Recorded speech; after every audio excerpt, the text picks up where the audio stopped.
The information provided by the speakers and/or presenter on Facebook and YouTube is for general informational purposes only. All information is provided in good faith. However, Constructive Talk makes no representation or warranty of any kind, express or implied, regarding the accuracy, adequacy, validity, reliability, availability, or completeness of this information.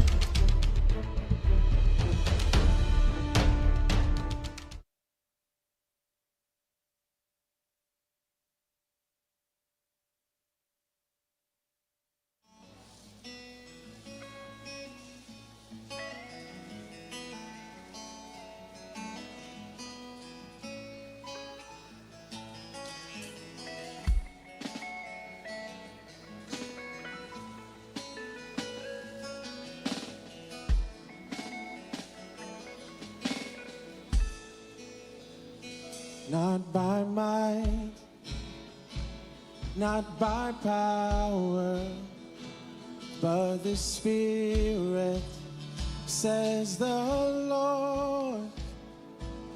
They may come against me, but my strength has become my song. And by your power, you parted the sea. Lift the scales from my eyes, I can see. Oh Yahweh, you're so holy. You have helped me in my story. Oh Yahweh, hope of nations, you've become my salvation. Yeah.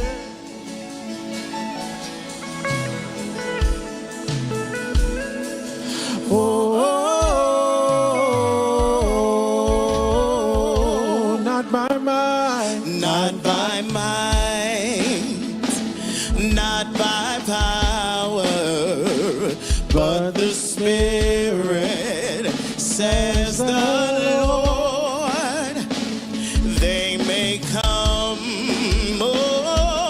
against me, but my strength has become my song. and by your power, you parted the sea. Lift the scales from my eyes, I can see. Oh Yahweh, you're so holy. You have helped me in my story. Oh Yahweh, Yahweh, hope of nations, you've become my salvation. Oh Yahweh, You're so holy. you've helped me in my story. Oh Yahweh, hope of nations, you've become my salvation. Come on, all over here, just lift your hands and exalt him as mighty King this morning. Say, mighty King, faithful one, you are holy. God Almighty. In Yahweh we make our boast. You give us victory over oh, mighty King, mighty King, faithful one. You are holy, God Almighty.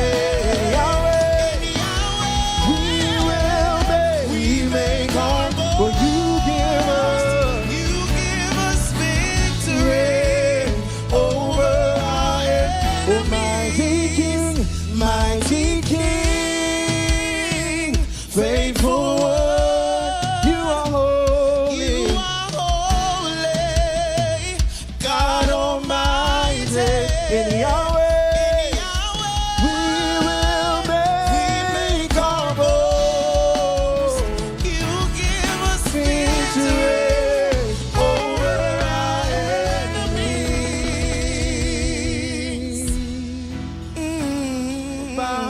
power.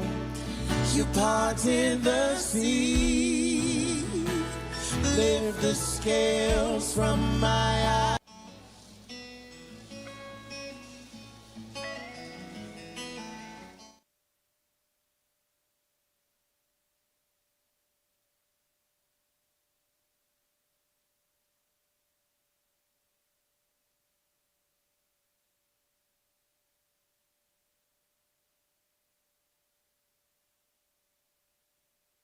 The Constructive Talk team with Pastor Google are asking for your support in their back-to-school drive.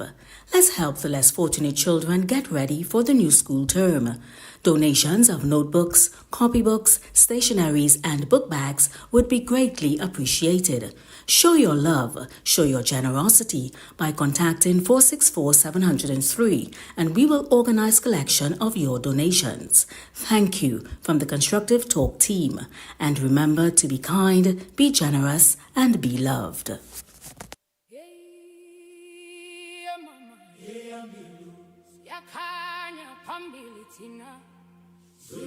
Yak and Friends proudly presents Uhuru 8. Join us on Saturday, July 25th from 4 p.m. to 8 p.m. at the City Hall Auditorium, Harris Promenade in San Fernando. This year's celebration is held in honor of Mr. Anthony Kamiziong as we continue strengthening our African ties through culture, unity, and heritage. Experience an unforgettable evening of African dance, powerful drumming, cultural expression, and great food. Early bird tickets are $350 at MITS 2 and $200 at MITS 1. Come dressed in your finest African attire for a chance to win Best Dressed Male and Female. Celebrate African culture. Celebrate freedom. Celebrate Uhuru 8. For tickets, contact 684-1792 or ticket outlet at Something Special with Finishing Touch at Ritz Plaza, number 25, St. James Street in San Fernando.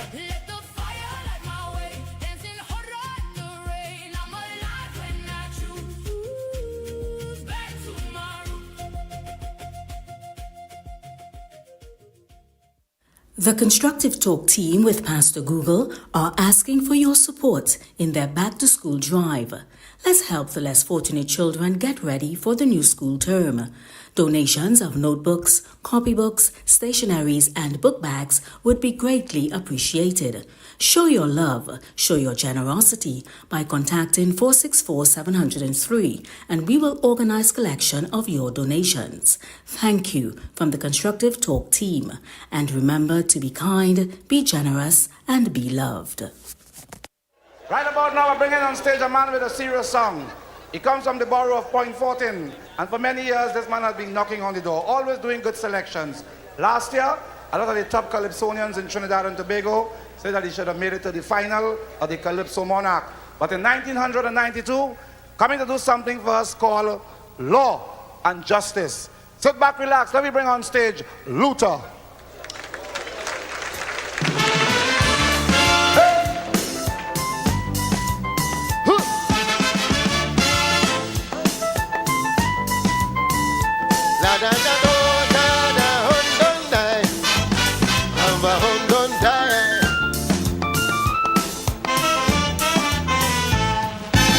The judiciary is a mockery.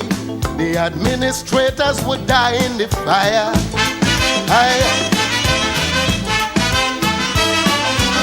You don't know who to trust. The nobleman unjust. The barrister is a professional liar. Yeah.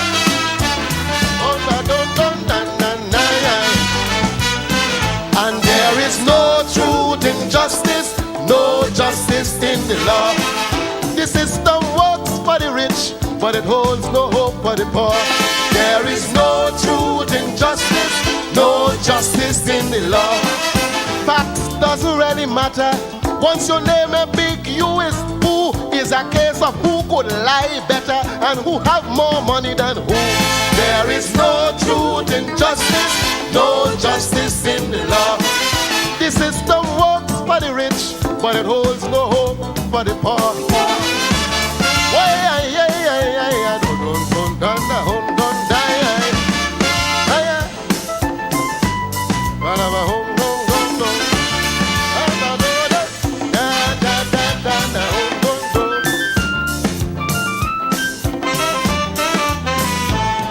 When you commit your murder, check the human rights lawyer. Whether you're guilty or not is not important to him. No.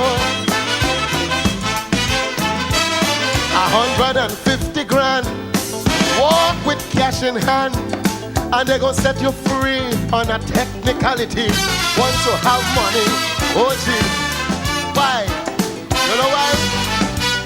Because there is no truth in justice, no justice in the law.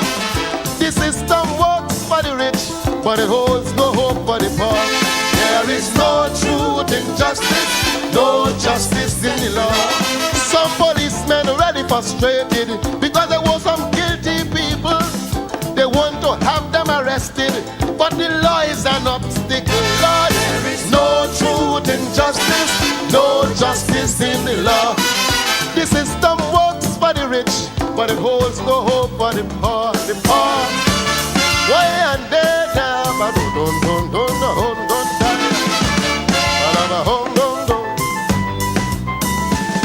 don't die.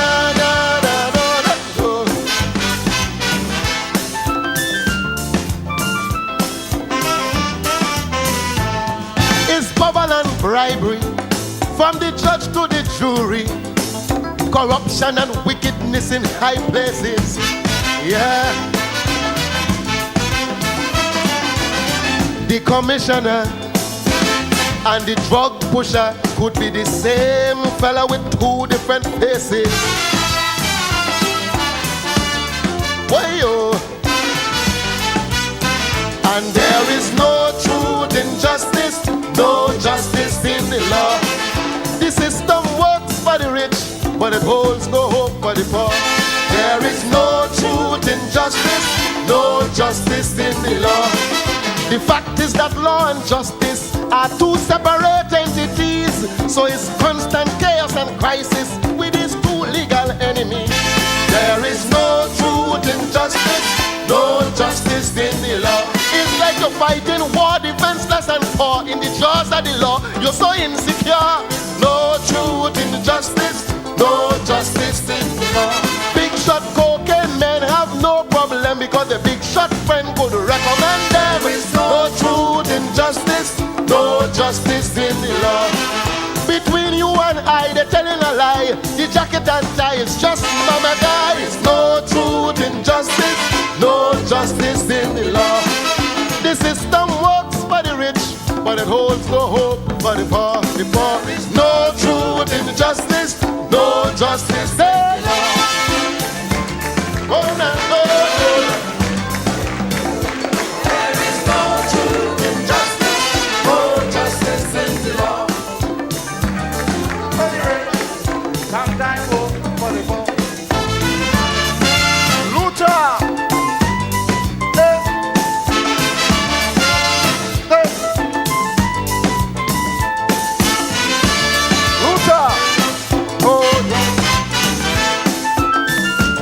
Thank you very much.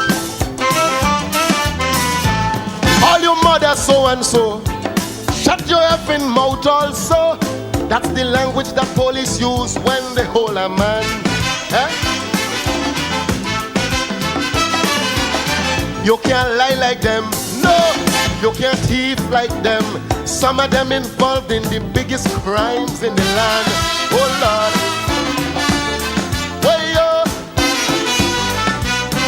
And there is no truth in justice, no justice in the law. The system works for the rich, but it holds no hope for the poor.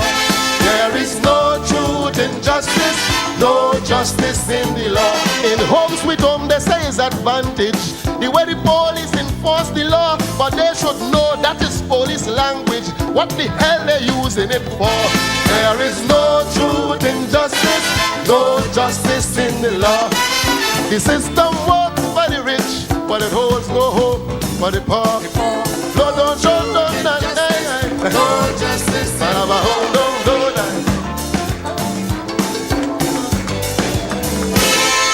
Yeah, man, Luther, law and justice. Yes, I like that song.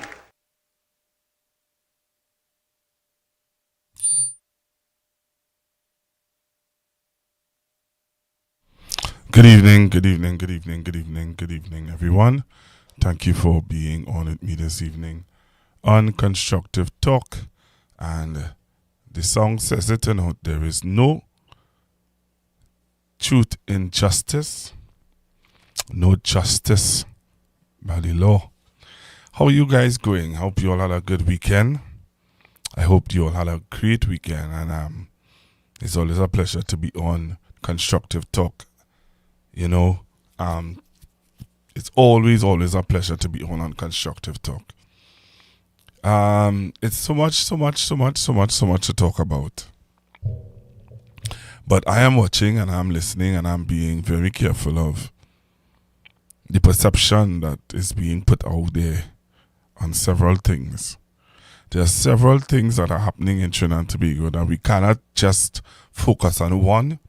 It's a moving target, so we always have to be very aware of other things that is happening in Trinidad and Tobago. Right? So we can't just be focusing on one thing alone, because there's so much happening that we need to be aware of, be conscious of, be in the loop. So this evening, I'm going to endeavor to try and do such. Endeavor to have a conversation with you about several things, moving things that's happening in Trinidad and Tobago, and not be totally ignorant of anything. All right? A musical evening to my peeps in London. I hear that it is hot in the UK. In Europe on a whole, I heard that the weather over in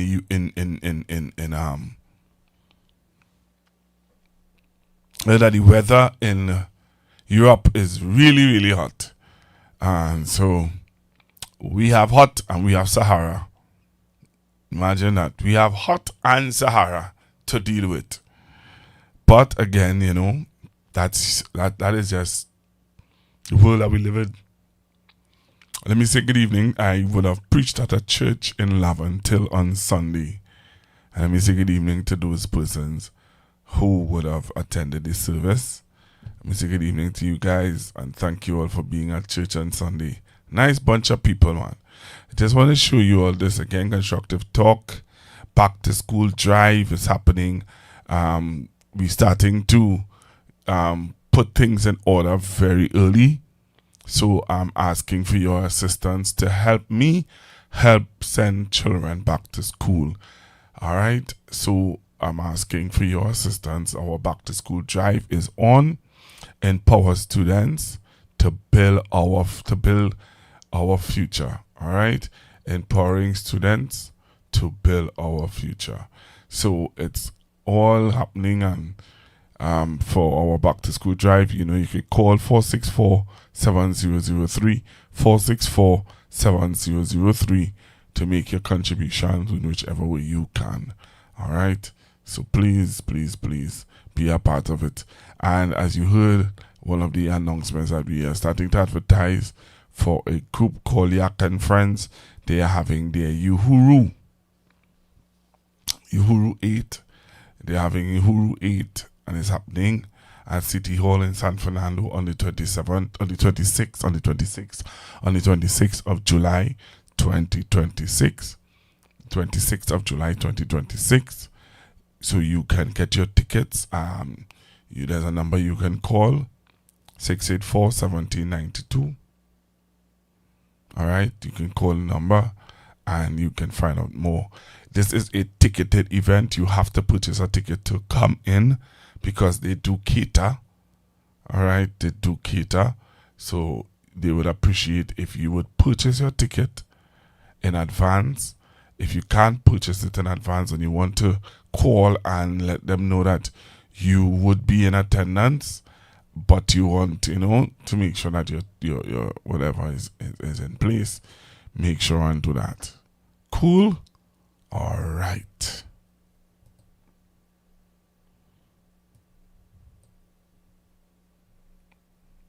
All right.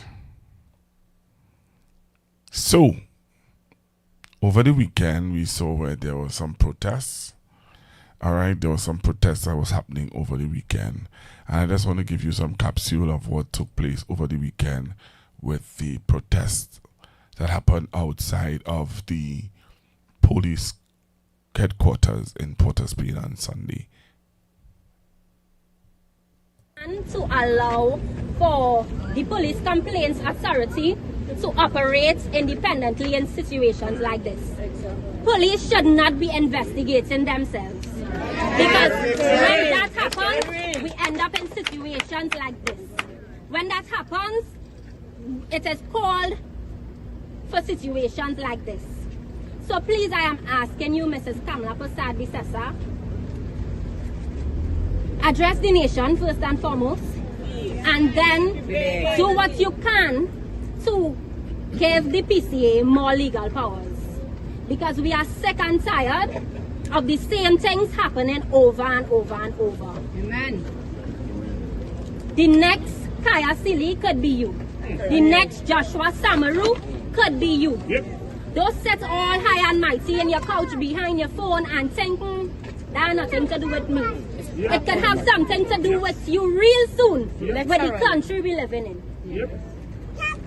So take this stand now, fight now, pay attention to the upcoming protests because it doesn't stop here.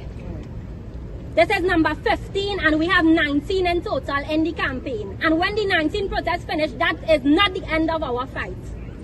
Amen. Correct. We would, after the fact, we would know what we have to do afterwards. But we are hoping for some progress from this turnout here today. We are hoping that we could reach the conscience that may be still left in the minds of these evil demonic individuals. Amen. I'm saying it plain. I don't put water in my mouth to say anything. I don't try to be politically correct. If you have to send a defamation of character lawsuit to me, send it. It is murder. Clear, cold-blooded murder, caught on camera. Done by these police officers. And the commissioner is protecting them. Imagine that. Shame! This is unacceptable. Thank you.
Our young people are on the streets crying out.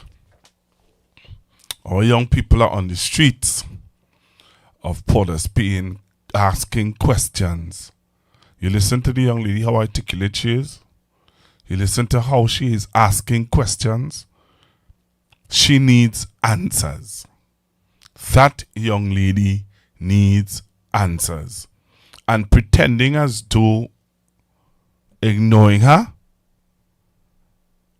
is not going to help the situation. I just want to let the authorities know that ignoring that young lady is not going to help the situation. The young lady has specific questions that she's asking and she wants answers to as a young woman in this society. She wants answers to those questions, which rightfully so, she deserves answers. You know, somebody said that she's really brave. Yes, she is a brave young woman and she speaks with authority.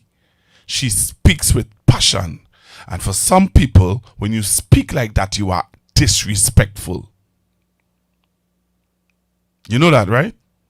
You know that a young lady like that, speaking like that with all level of authority and assertiveness is considered to be ignorant or considered to be disrespectful. But in this case,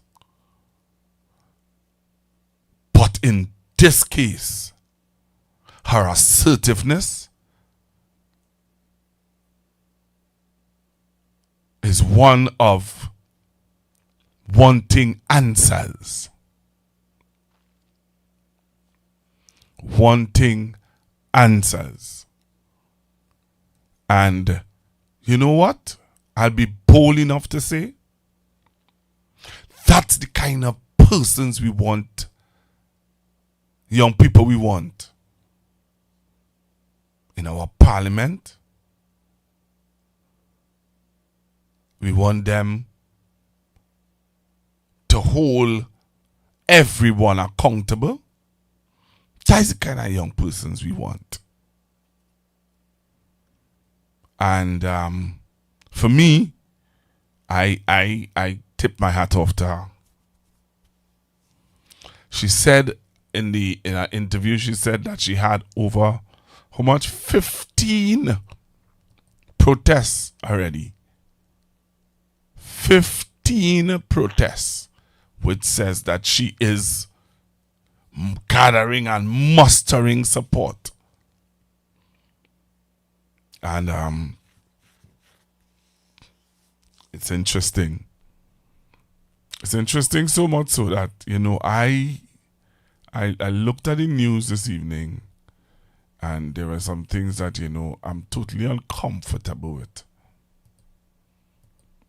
Real uncomfortable with. And I want to play for you what are those things that I am uncomfortable with. All right? Take a listen to this. Trust the process. That's the advice tonight from the attorney representing the family of Joshua Samaru to members of the public as emotions continue to run high over the police's handling of the matter. In an interview with CNC3 News today, attorney Kristen J. Williams said Samaru's family is prepared to let justice take its course following the Director of Public Prosecution's decision to bring manslaughter and shooting charges with intent charges against Samaru's girlfriend, Kaya Seeley. Samaru was killed on January 20th, while Seeley was injured during the police-involved shooting. Despite the public outcry against the move, Williams said the family is confident Senior Counsel Roger Gaspard knows what he's doing. The DPP is a wise guy. There must be a reason why the charge was brought, and it to be foolish actually, and totally unwise. for anyone to continue speculating until this we see the DPP and have trust in his process. He also defended recent statements made by Samaru's father and sister in an interview with Guardian Media on Sunday, in which it was alleged that Seeley was known to the TTPS.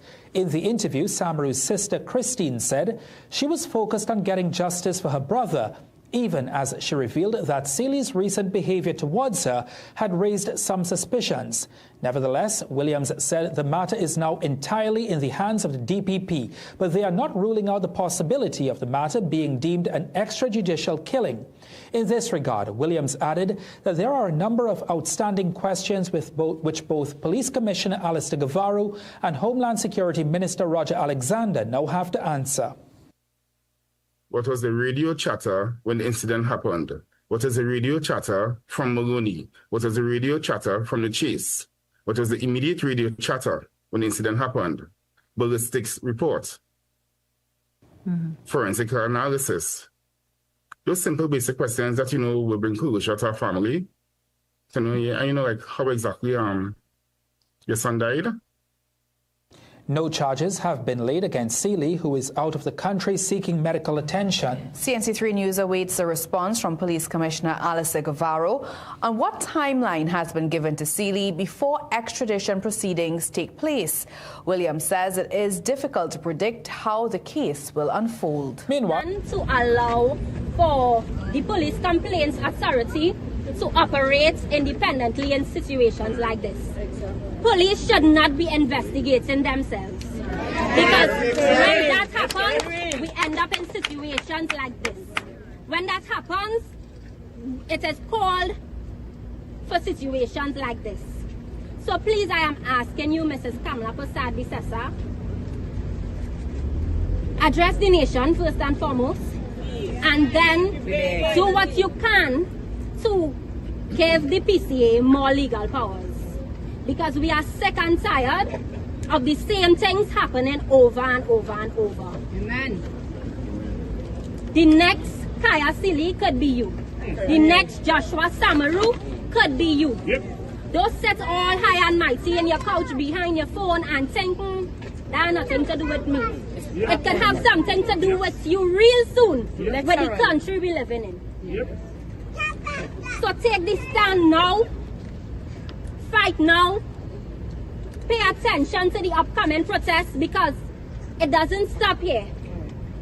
This is number 15 and we have 19 in total in the campaign. And when the 19 protests finish, that is not the end of our fight. Amen. Correct. We would, after the fact, we would know what we have to do afterwards. But we are hoping for some progress from this turnout here today.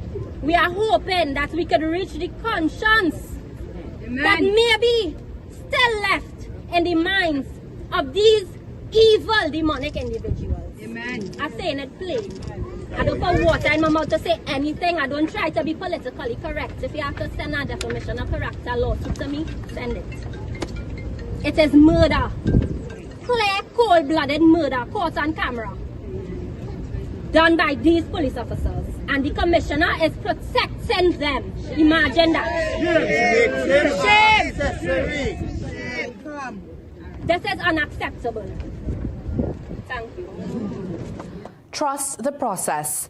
That's the advice tonight from the attorney representing the family of Joshua Samaru to members of the public as emotions continue to run high over the police's handling of the matter. In an interview with CNC3 News today, attorney Kristen J. Williams said Samaru's family is prepared to let justice take its course following the Director of Public Prosecution's decision to bring manslaughter and shooting charges with intent charges against Samaru's girlfriend, Kaya Seeley. Samaru was killed on January 20th, while Seeley was injured during the police-involved shooting. Despite the public outcry against the move, Williams said the family is confident Senior Counsel Roger Gaspard knows what he's doing. The DPP is a wise guy. There must be a reason why the charge was brought, and it to be foolish actually, and totally unwise for anyone to continue speculating until this we see the DPP and have trust in his process.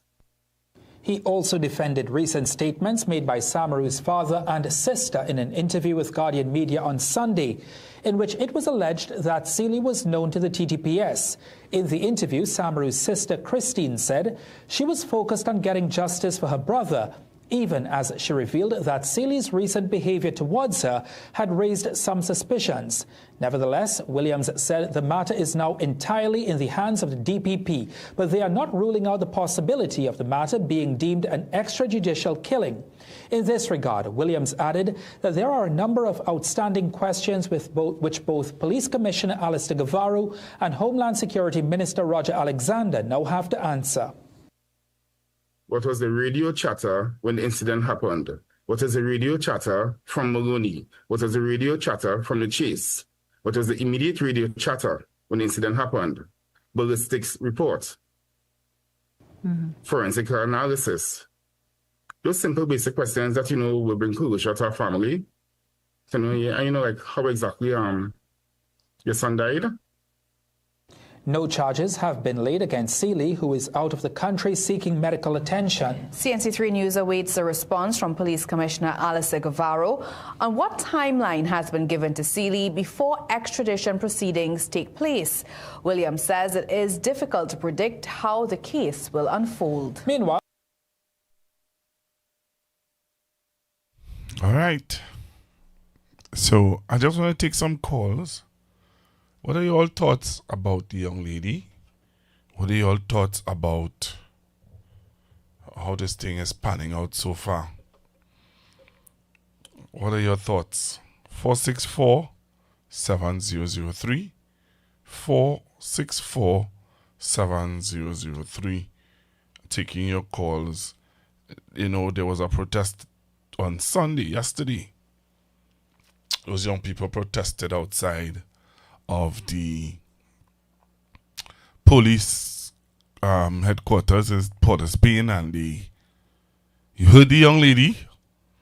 You heard how she felt about what's going on, and you saw the young people.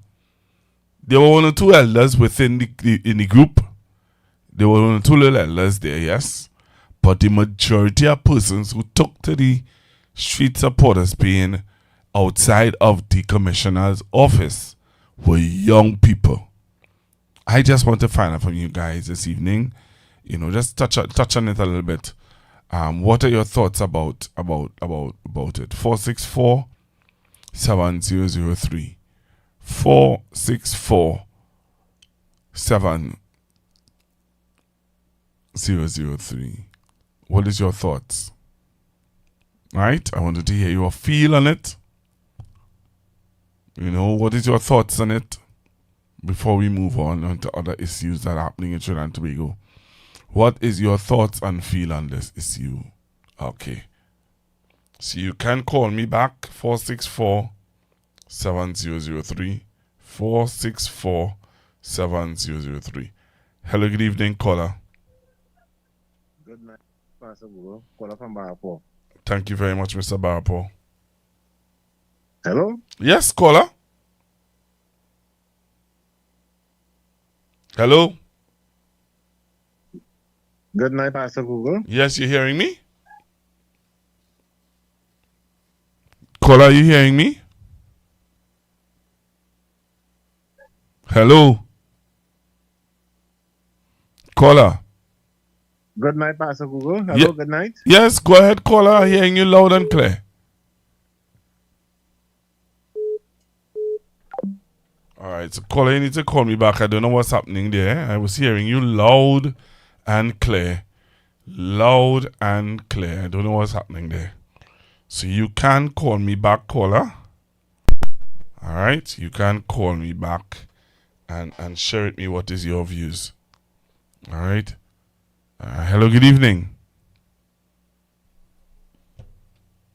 Hello, good evening. Good evening. Good evening.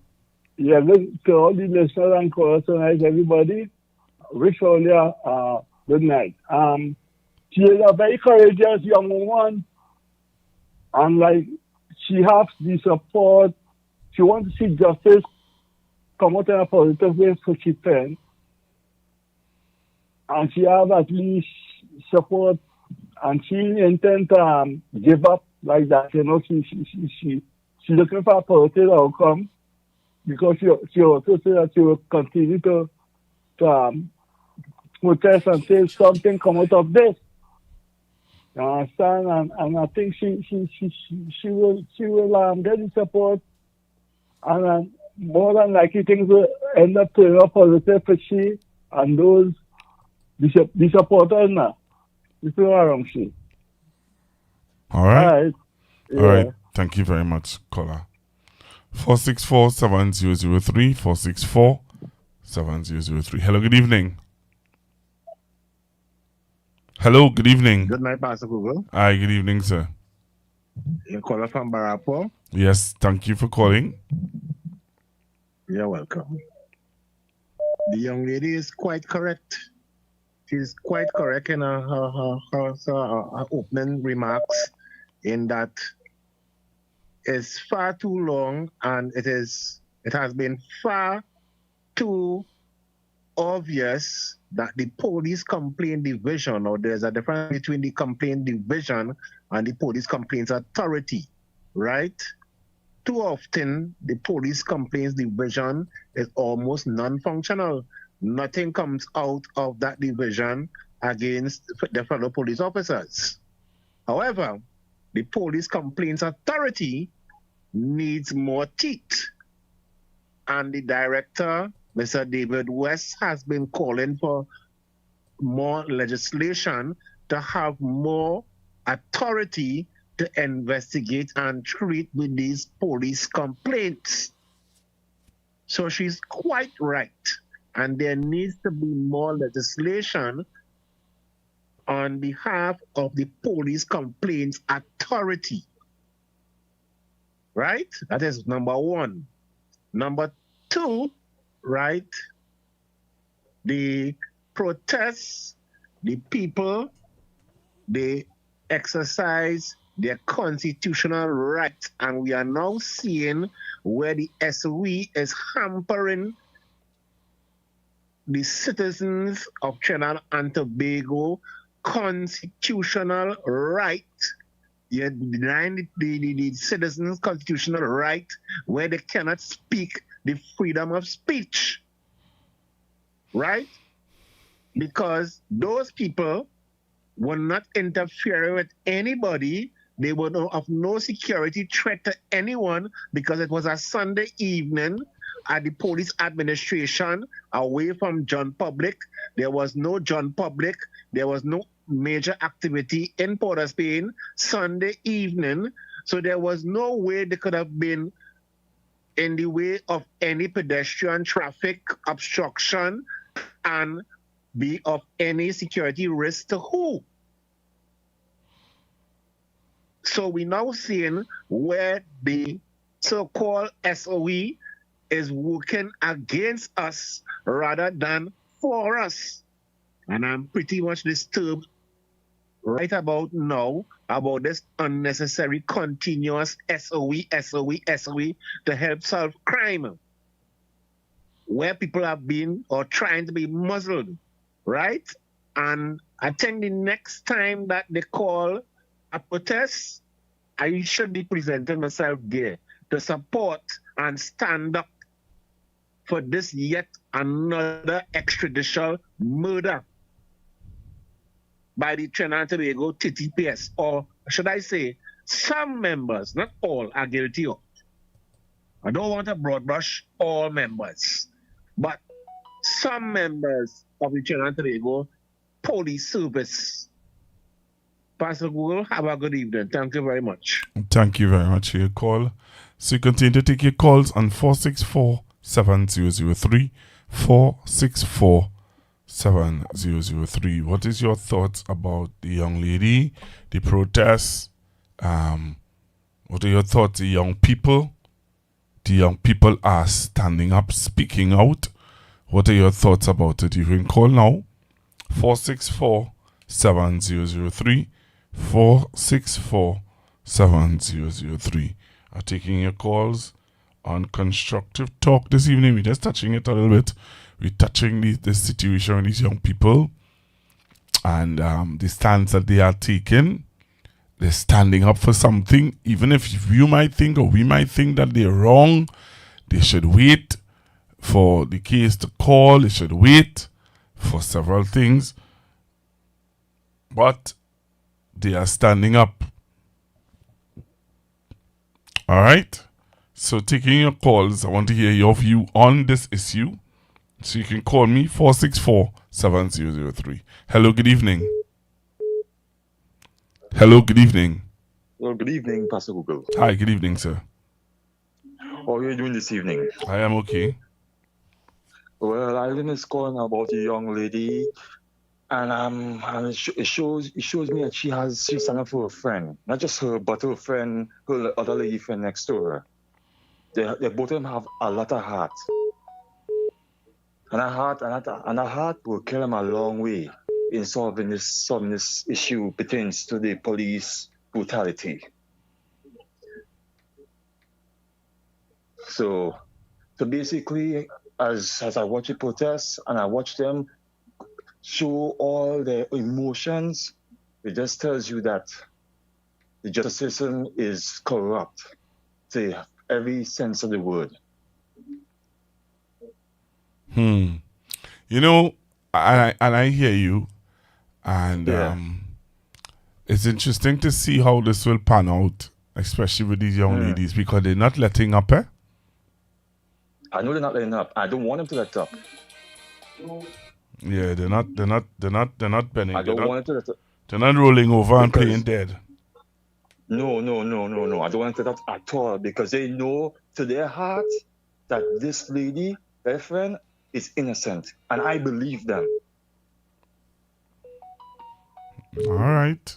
Thank you very much, caller. Have a good evening. Same to you.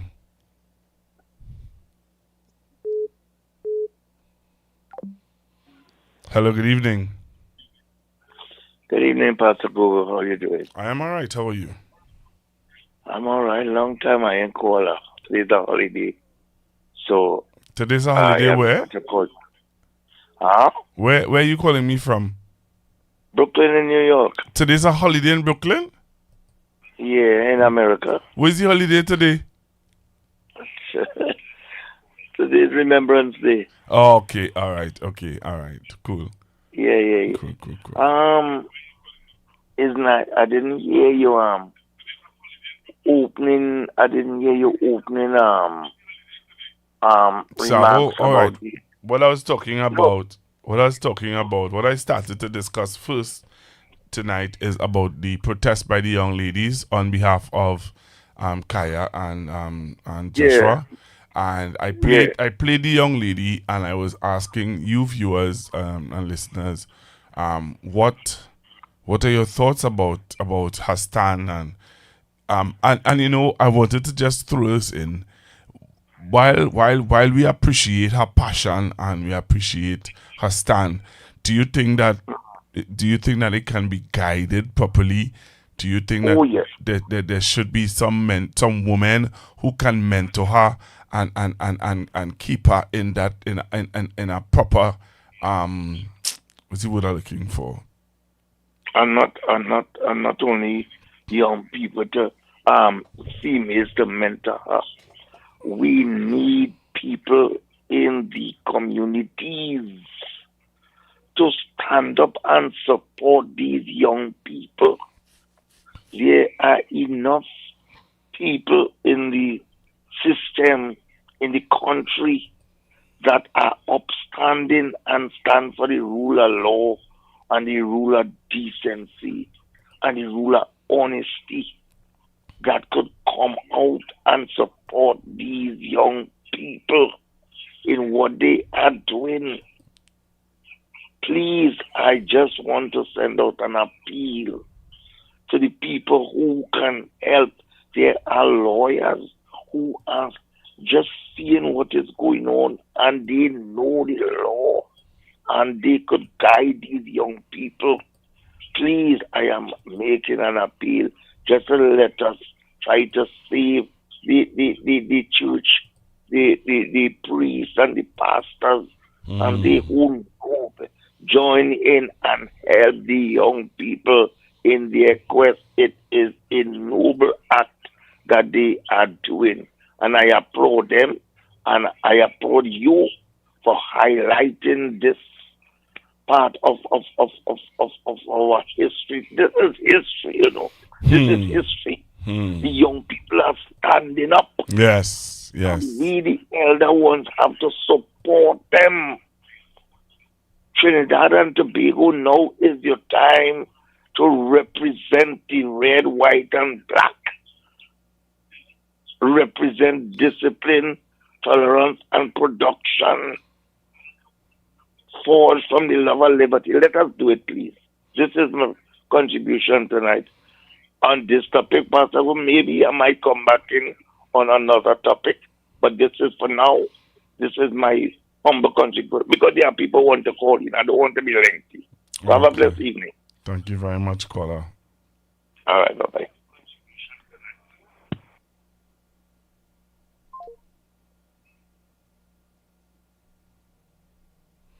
All right, we're taking your calls 464-7003.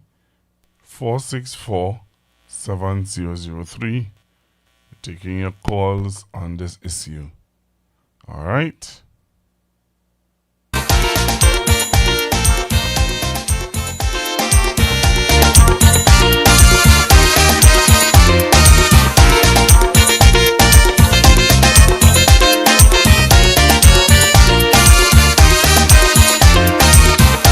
You just stay liming and doing nothing as the world over. You just a freeloader. Problems every day. You have nothing to say. You rather run and hide before you take a side. I tell you, stand up for something or you will die for nothing. In your whole lifespan, you never make one stand. Listen to this song. Up for something or you will die for nothing. 10%. Every day, and you have nothing to say. 10%. Listen to this song. Something or you will die for nothing. Stand up. 10%. Don't tell me you're not hearing it properly because you're playing here hearing it. Everybody hearing it. So if you're not here, 10% people wait. People on the live, 10% is saying he's not hearing the song. Right? 10% is saying he's not hearing the song. I want all of that. No, just now. Don't play smart now. Listen to me. I'm hearing the music and I'm getting the lyrics properly. Probably when I come off. All of a sudden, no. People on the live, only hearing the song. People on the live, only hearing the song. Could you wait? I ain't getting the lyrics. I'm getting the music. I ain't getting the lyrics so much. I want to find out from the people on the live if they hearing the song. You will die for nothing. Corruption down with road, still you will not vote. Why? Stand up for something or you will die for nothing. Going on every day. I'm not hearing it properly. All of a sudden now you're not hearing it properly because you're seeing people on the live saying they're hearing it. No, oh God, bye. So I was something or you follow for anything I know. Oh God. When somebody said 10% is under a rock. Yes. Somebody say yes. Somebody say yes, Pastor Google. So people hearing the song. Yes. Why you saying you hearing it? I was getting what I was getting is the music, and I wasn't getting the lyrics properly. All right. That was getting. Go ahead, smart man. Anyhow, of course, yes, he's sharing smart man. Anyhow, I'm seeing where the future for us is not all that bleak. I'm seeing where young people just had enough, and there's so much you could take. What do you mean by so much you could take? So much, how much you could take? Because you are being muzzled, you are being lied to, and your freedom of speech and your freedom of expression is in danger. And there's so much people can take. How can you possibly expect to run a country, and you're muzzling people, you're pushing people in a corner, and you believe that is sufficient, and you believe that is okay, and nobody will get fed up, nobody won't be disgusted. So you're muzzling people, you're pushing people in a corner, and you're lying to them every day, and nobody will go see it for what it is, and nobody won't say enough is enough and come out and speak out. That's what I've seen. People are getting fed up. Okay. Say again? What were you saying? Yeah.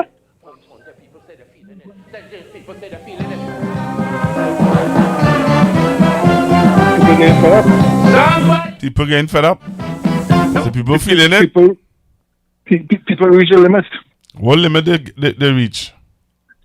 You just can't take it anymore. Like I say, you're being pushed in a corner. You're being muzzled. You can't say this. You can't say that. You can't even breathe properly, and you're being lied to every day. Your freedom of speech, your freedom of expression is in danger. If you say the wrong thing, if you say something with them believe is the wrong thing, you could be facing jail time until this so-called SOE pass. I mean, is there so much people can take? Well, this song is for you. Me? Yeah, listen to this one. Alright, let me hit.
Let me hear 10%.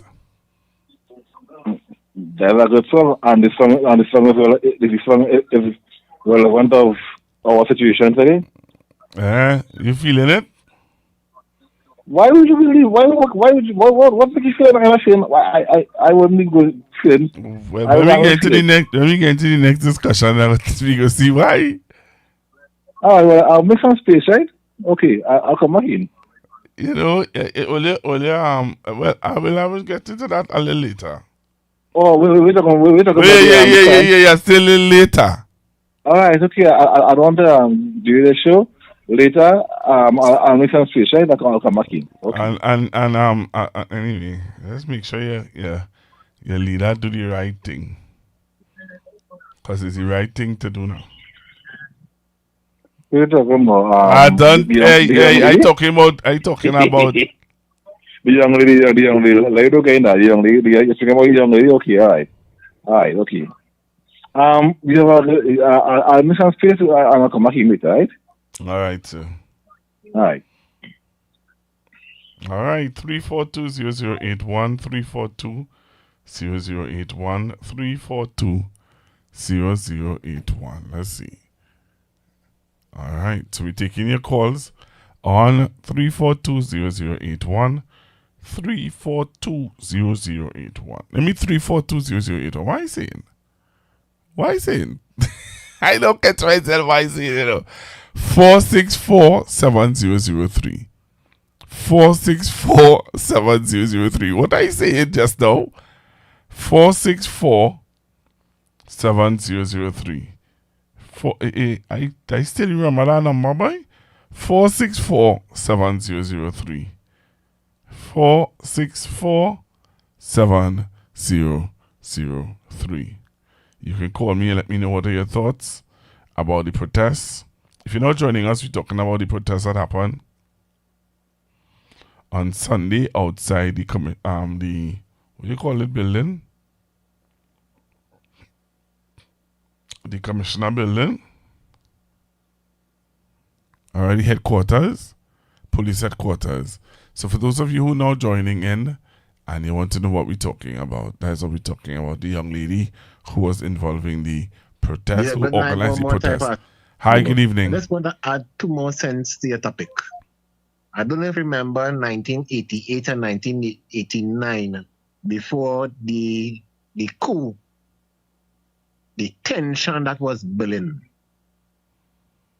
This could be a repeat. This ain't nowhere close to that. And to be quite honest with you, I would have heard somebody the other day, and I just want to warn us. These people, and they are listening to all these programs, and when you insinuate, what's the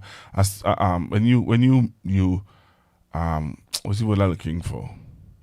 Insinuate things like that, they shut you down. They're looking for things like that, statements like what you're making there, to say, you see what they are inciting. They're making people believe that this is like in 1990 and X, Y, and Z. You need to shut him down.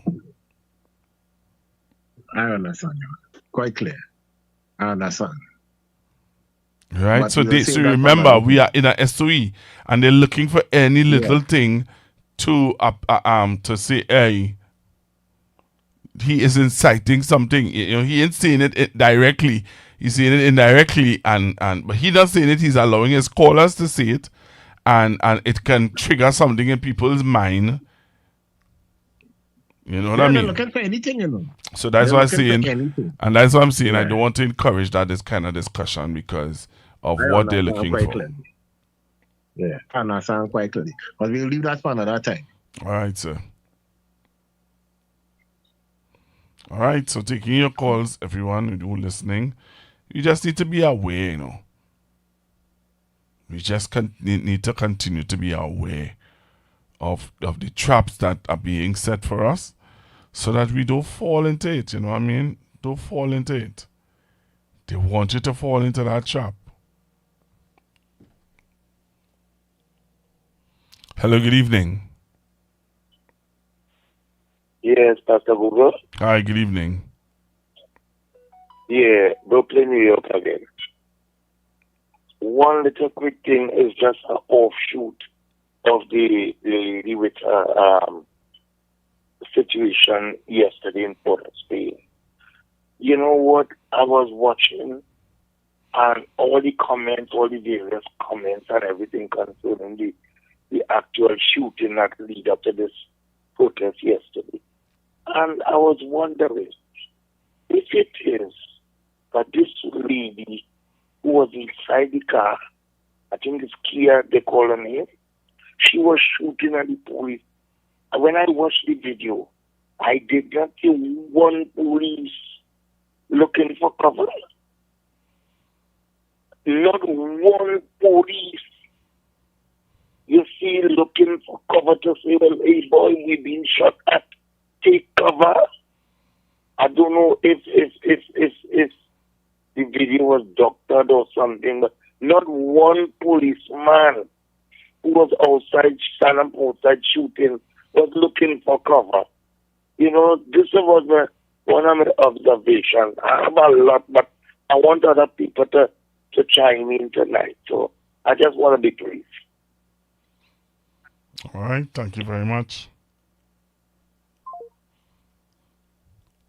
Thank you very much. Thank you very, very much. So, yeah. So that was one topic I wanted to chime in. I wanted to hear you guys chime in on and share your views on and tell us what your thoughts about it, because it's one that is very, very, very, very much discussed all over Trinidad and Tobago. Persons are discussing it, persons are sharing their views on it, and it is something that wouldn't go away just so, It's not going to go away just like that. All right? It's not going to go away just like that. I'm seeing where the PSA is backing the news again. The PSA, Ms. Felicia, the president of the PSA, is back in the news again. Take a listen to this.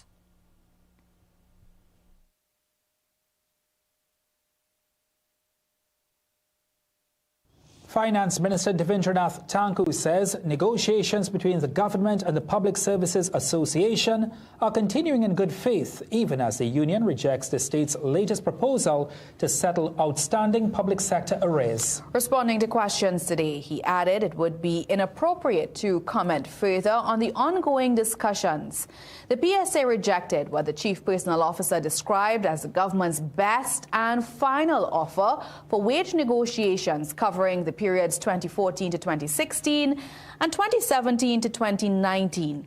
The state's proposal includes 40% cash and 60% non-cash benefits, with an estimated settlement value of $3.8 billion. But the PSA is now proposing a revised package of 60% cash and 40% deferred cash, along with equity in state-owned publicly traded assets.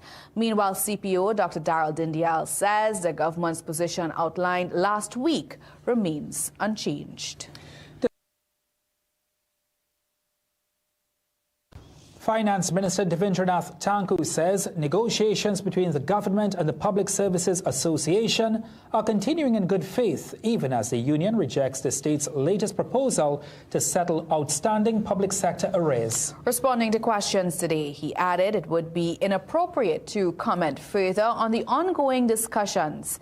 The PSA rejected what the Chief Personnel Officer described as the government's best and final offer for wage negotiations covering the periods 2014 to 2016 and 2017 to 2019. The state's proposal includes 40% cash and 60% non-cash benefits, with an estimated settlement value of $3.8 billion. But the PSA is now proposing a revised package of 60% cash and 40% deferred cash, along with equity in state-owned publicly traded assets. Meanwhile, CPO Dr. Darrell Dindial says the government's position outlined last week remains unchanged. So, CPO say, nothing a change, Nothing a change.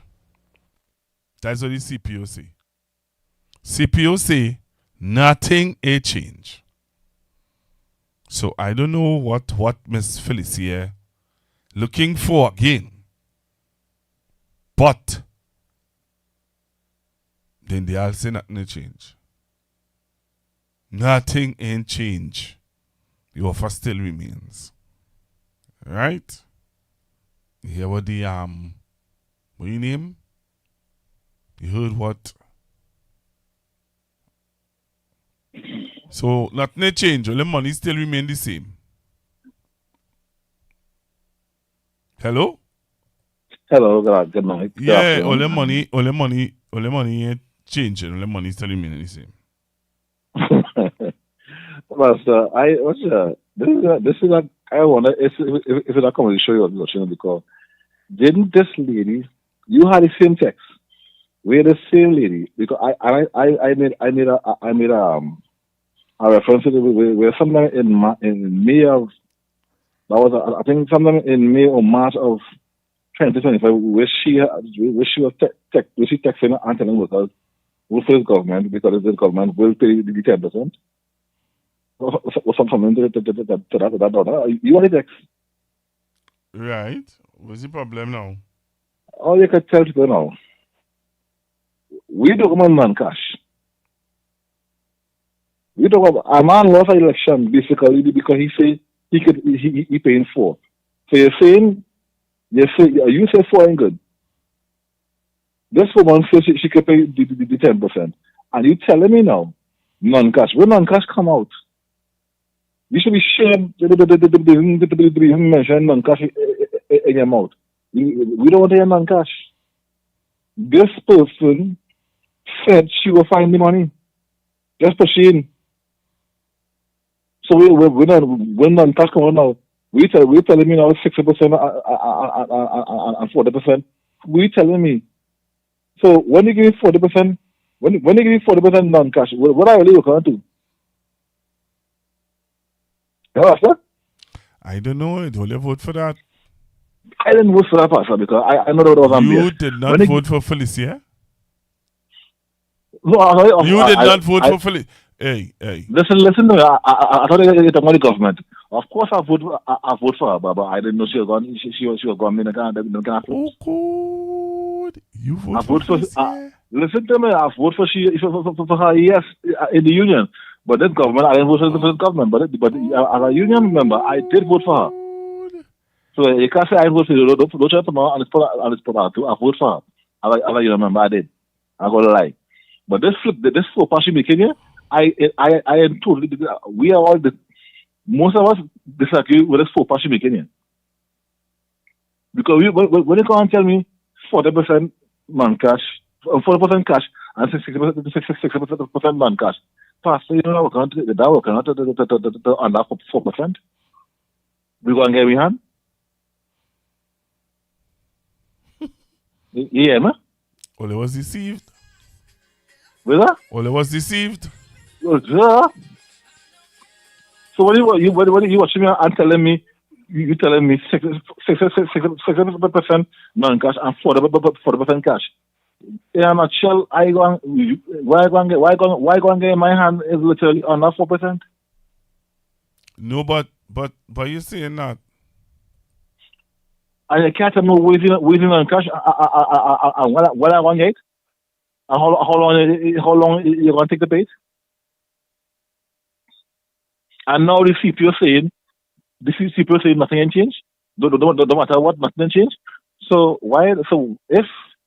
if 4 wasn't good, and I'm basically lost an election because of 4, why you can't tell me now you give me 40% cash and 60% non-cash, but you can't give me the full details, and still you would agree, and you're saying now jump that is all it is. So you didn't think right now it didn't look to me. I could be wrong, but it ain't looking like better before because you're sure you're getting 4. Right now you're getting robbed without a gun or a knife to your face. You're getting robbed.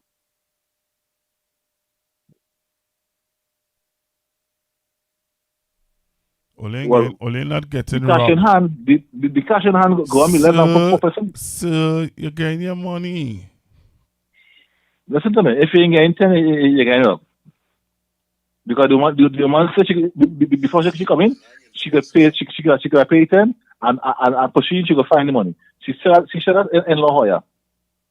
Pushing she could find the money. So how come the backpedaling now and talking about non-cash? They wasn't talking about non-cash on the campaign trail. They were saying they could pay it. We never, as again, we started here non-cash. They wasn't talking non-cash on the campaign trail. The one said she could pay, she could find, pushing she could find the money. She said that in La Jolla. I achieved money. Then actually, we should get any money. They said pushing, she said pushing she could find the money. So now you come with non-cash. I never on the campaign trail. I never had non-cash. And that basically how she won the election because she said she could find the money and pay it. Now you come back and talk about non-cash. I never had you ever had non-cash on the campaign trail? No, you didn't hear that. Nobody will get through though yourself. I know. Robbery without a gun or a knife. Just don't forget. That way it is. Just don't forget. Robbery without a gun or a knife. That way it is. Just don't forget constructive talk when you get you now.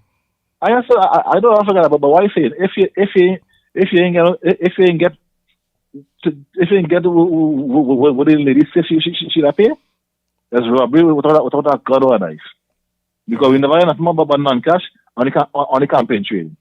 Yeah, but what I'm saying, right? All I'm saying is, listening. When they get through, when they get through, and then you're gonna get through, just don't forget constructive talk. That's I hear you loud and clear. Yeah, right? I hear loud and clear. But what I'm saying is, my point is, my point is, if you ain't paying 10, that is robbery. You're deceiving the people because you're fake a picture, and that's how you won the election. All right. So don't come out to tell people non-cash because nobody never had no non-cash on the campaign trail. You say can I pay?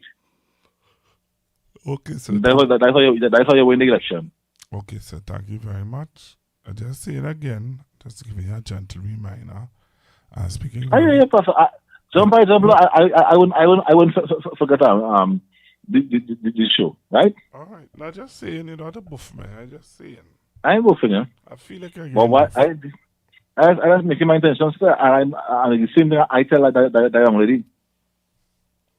But you voted for her. I ain't gonna lie, I did, but me know she gonna make it. No, I not saying. Me know she gonna make it faux pas. All right, I not saying no. I just wanted to be clear and just and let the listeners and them know that you voted for Felicia. You voted for this. Yes. You voted for this. Yeah, and that was long. Our election was long before April 28th. Right, and when she won, she said that her mission was to get rid of the PNM. After she win, after she win, she wasn't talking. She wasn't talking about in the office. So you get deceived. You get deceived. After she win, she said that after she win, she took the whole union. So you got deceived. And gave it to the ANC. I wasn't for that. So you got deceived. Yeah. All right. I'm not saying no. All right, caller. Thanks very much. Okay. All right. My 10% friend, boy. Hello, good evening. Hello, good evening. Hello, good evening. Good evening to you and everyone in Trinidad and Tobago and everyone that's listening. Wow. Well, there's one thing I have to say about that. What is that? Promise made and promise fade. It's fading. Promise made and promise fade. It ain't fade yet. Promise made and promise fading. Slow. Later. All right, sir. Hello, good evening. Hello, good evening. Caller, you are live. Caller, you are live. Good evening, sir. Good evening, caller. I admire our 10% friends honesty. I'm sure he's the only one that would say that. But you know what is the sad thing about it?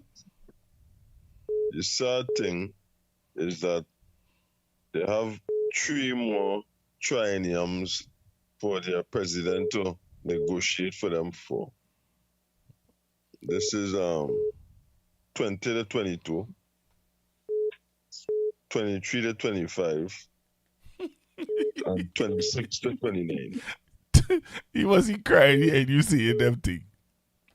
So if you have what's going on now with the non-cash options, and they will just say that the growth rate that was reported for last year of 0.8 continues.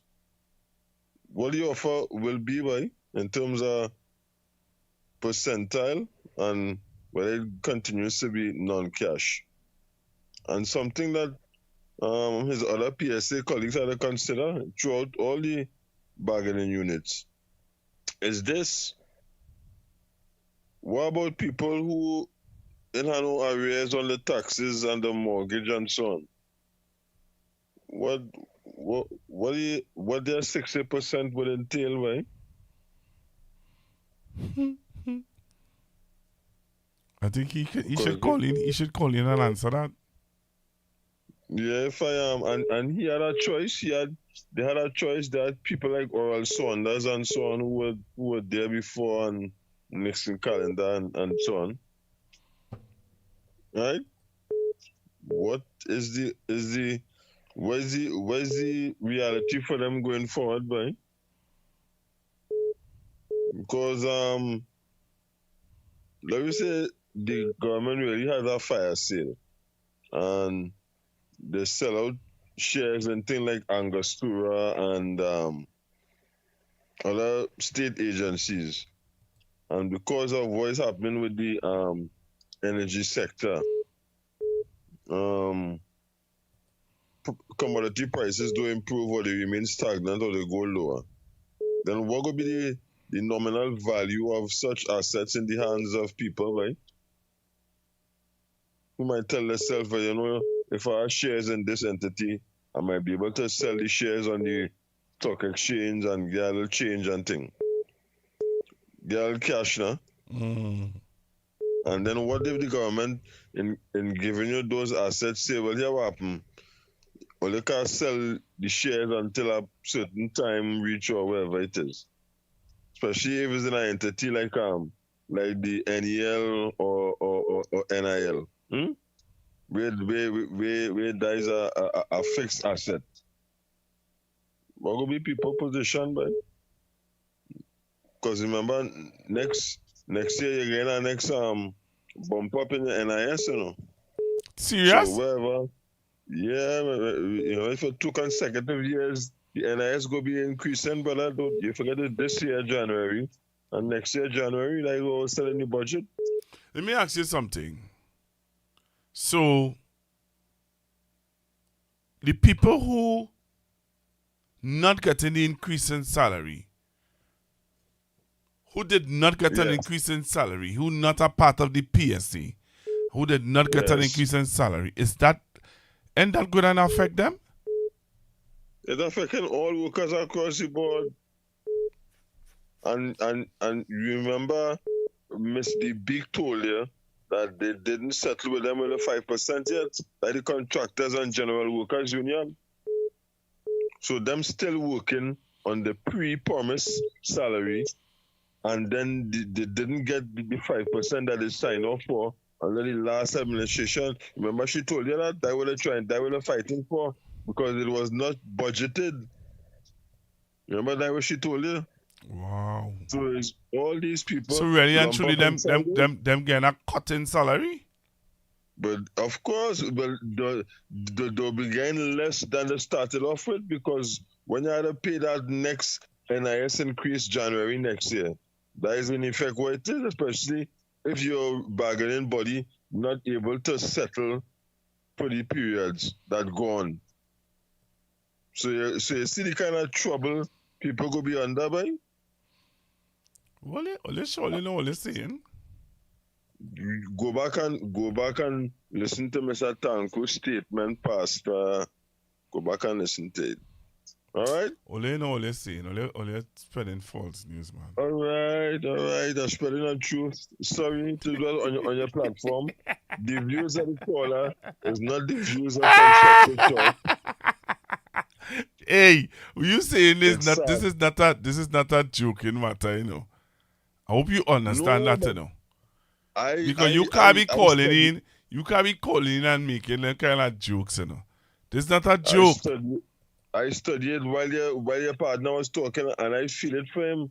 It appears the only people who might be benefiting is over this period is social media content creators who get employment. Oh gosh, wait now, we reaching there. Right? We reaching there. But people like him, who is real salt of the earth, hard working, honest employees, You know You that? will be catching. You know he's that kind of employee you just call on it. I'm going from the point when you had the issue with the lady you call about the water and he dealt with the matter fair. That's where I'm going Okay. from. All right. All right, caller, you're real in tune with this program, boy. Yeah, it's constructive talking. You gotta be on your P's and Q's here. Yeah. He's a hard worker. So let me take some more calls on this matter, and from the next 10 15 minutes we're going into that content creator. That is you. Yes, that is okay, you. sir. All I'm right, sorry. man. Yeah, man. Take care. Hello, good evening.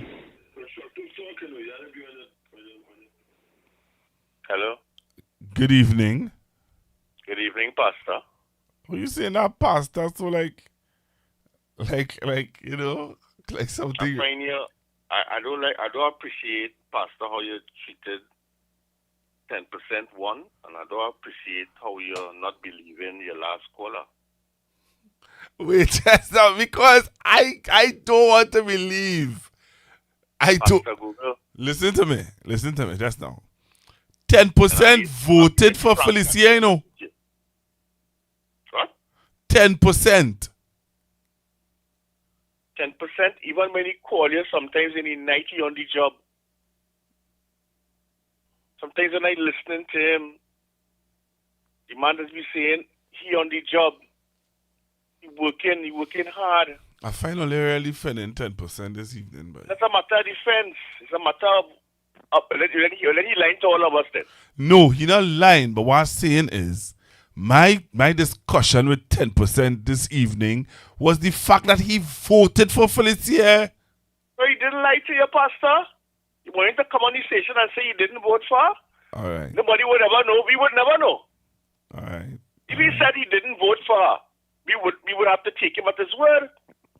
Why we can't take him at his word that he did say he voted for her and he did in fact vote for her? Well, no, I taking him at his word. It's just that the situation that he is faced with now, with Felicia and her nonsense, he had to live with it.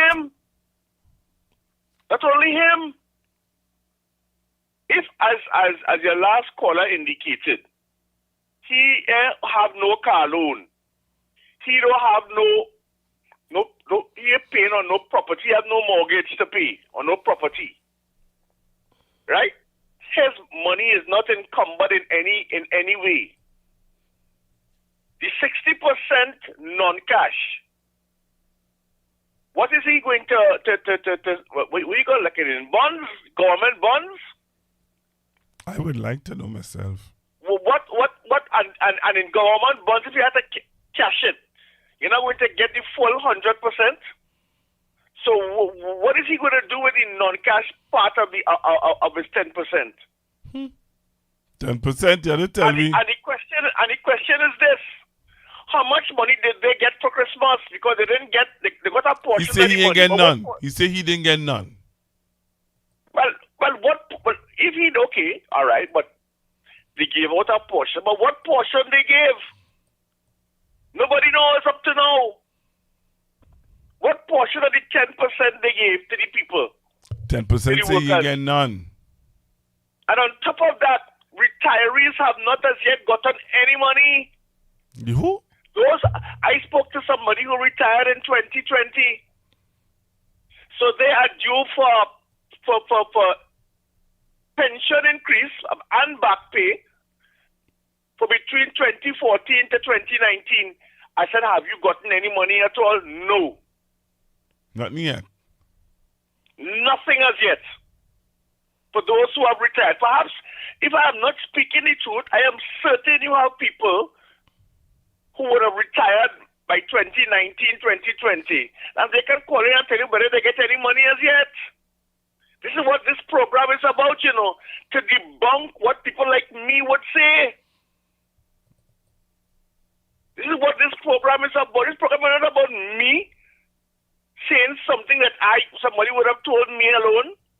If I am not speaking the truth, there must be somebody out of your many thousands of listeners and callers who would have worked in the government, would have retired, and they can simply call in and say, you see what Brian's saying there? That ain't true. I get my money.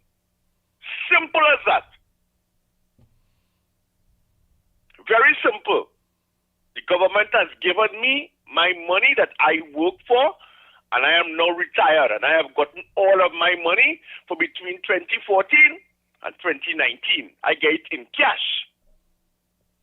That's all. This is what this program is about.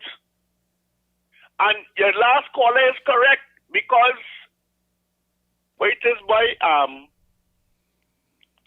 oh gosh, not Cola, but NIS going up again next year.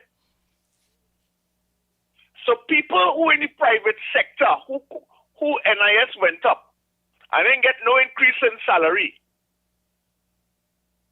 will have to pay more again next year. Why wickedness? What? That is wickedness. I don't know. You can call it what you want. But I am telling you, it's going up again next year. So that is more contribution they will have to make towards their NIS. And they may not have gotten any increase at all. We're talking about the private people working in the private sector. We ain't talking about people working in the public service. Those in the private sector. And those in the public service who waited on the 10%. How much money they got for Christmas? Did they get 40% of the money? How much did they get? Nobody don't know. Except those who got. And how much did they get? You see, and then on top of that, as your last caller also indicated, because the things he spoke, what I want to talk about too, it's our election coming in 2030 and more promises coming about more money. That gas coming in 2027, 2028, and we could afford to give away cash. And everybody go fall for it again. We've fallen for these things, but by this government has done this before. They did it in between 2010 and 2015 when they promised 14% in 2015. And they left it there. They paid no money. And what happened in 2015? The PNM had to find $6.6 billion in back pay in cash. They didn't give bonds. We forgetting. That is our problem in this country. We continue to forget. And we get stymied and fooled by the UNC. It's coming again. As your caller indicated, it have more back pay to come. And they're going to make more promises for the next election. That this time, they'll be getting gas. So don't worry. It won't be bonds. It wouldn't be non-cash, or they will get cash. And everybody go say, oh God, but we have to vote for them again, but because we gain cash this time. 10%, that is true. Story. If what? I was asking 10% if that is true. But that is what's going to come, Pastor. We fell for it before. We fall in faith now because nobody knows what the non-cash payment is going to be. Yeah, but I think the difference with this time in here is what you said just now. There are persons who did not get a raise in salary, like the public servants, which is the private sector, and those persons are not just going to vote for the public sector to get back pay and raise a salary again. No. Just the dynamics of this is different, you know. Pastor Guru, what did the government do when they got into office? You know what they did? They increased the public deficit because they wanted to ensure that they got their raise and they got their back pay in cash. That's the first thing they did in the mid-year review. Do you agree with me, yes or no? Yes, but what I am talking about is that, you remember you're saying that the people will be fooled again the public Yes. servant. Right, but I am saying that this is not just, this is bigger than now the public servants. Because if I am working in the private sector, right, and I'm working for $4,000 a month or $5,000 a month, take home, or apart from but $5,000 a month, and then they have to take out NIS. They started to deduct money from my salary this Yes. year, and then they deduct money from my salary next year, which means that I'm going to be going home with less money. Yes. You really think that those persons are going to just sit back and say, well, they're promising public servants a raise our salary again and back pay because money flowing in the country, but I'm not feeling it. I'm not getting it. But that is what is going to happen, Pastor. All right then. I don't think so though. I Pastor think that Google. those persons who are in the private sector and people who are being affected by this are not just going to sit back and say, well, it's all well, all is well. No, I don't think so.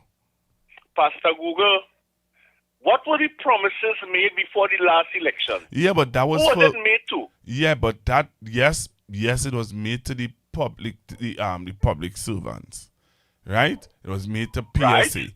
But what I am Yes. saying, what I'm saying is that Not only them. Yeah, but when during the campaign, the UNC never campaigned and say that they are going to raise NIS. No. If the UNC had campaigned and said that they're going to raise NIS, a lot of persons would have rejected that. And that's my contrast. My contrast is that the voting pool in Trinidad and Tobago is not only PSA workers. The voting, I agree with you. right. So I don't believe Who that. it is they concentrated on for the last election? Yeah, but that's what I'm saying. But even though they concentrated on the PSA workers, and even Not though only you say, PSA workers, Pastor. all right, Not only PSA. They concentrated on labor. yeah, but there are labor officers who have an issue still too, because there was a protest outside the parliament on Friday from labor. There was a protest outside the parliament from labor. I'm trying to find that video and show you where they were saying to them, "Hey, this is not looking good." Pastor Google, I want you to hear me clearly. I am not telling you that when I tell you they concentrated on labor, they concentrated on the majority unions, Pastor Google. Who are the majority unions in Trinidad and Tobago? And I am saying to you that even though they focus on majority laborers, right? Yes. I'm saying to you that the teachers are upset. Yes. The nurses are upset. Yes. And not all PSA workers But the PSA. nurses got their 5%. What? No, sorry. I mean, tutor, sorry. Tutor got the 5%. And they haven't gotten it in their salary as yet. But yes, but still, that agreement was reached with tutor, right? With the Chinese guy who was the tutor. And they haven't seen that reflected in their salary. Right, but they were not catered for. They were. Listen. When the UNC was talking to the unions, they were referring to PSA.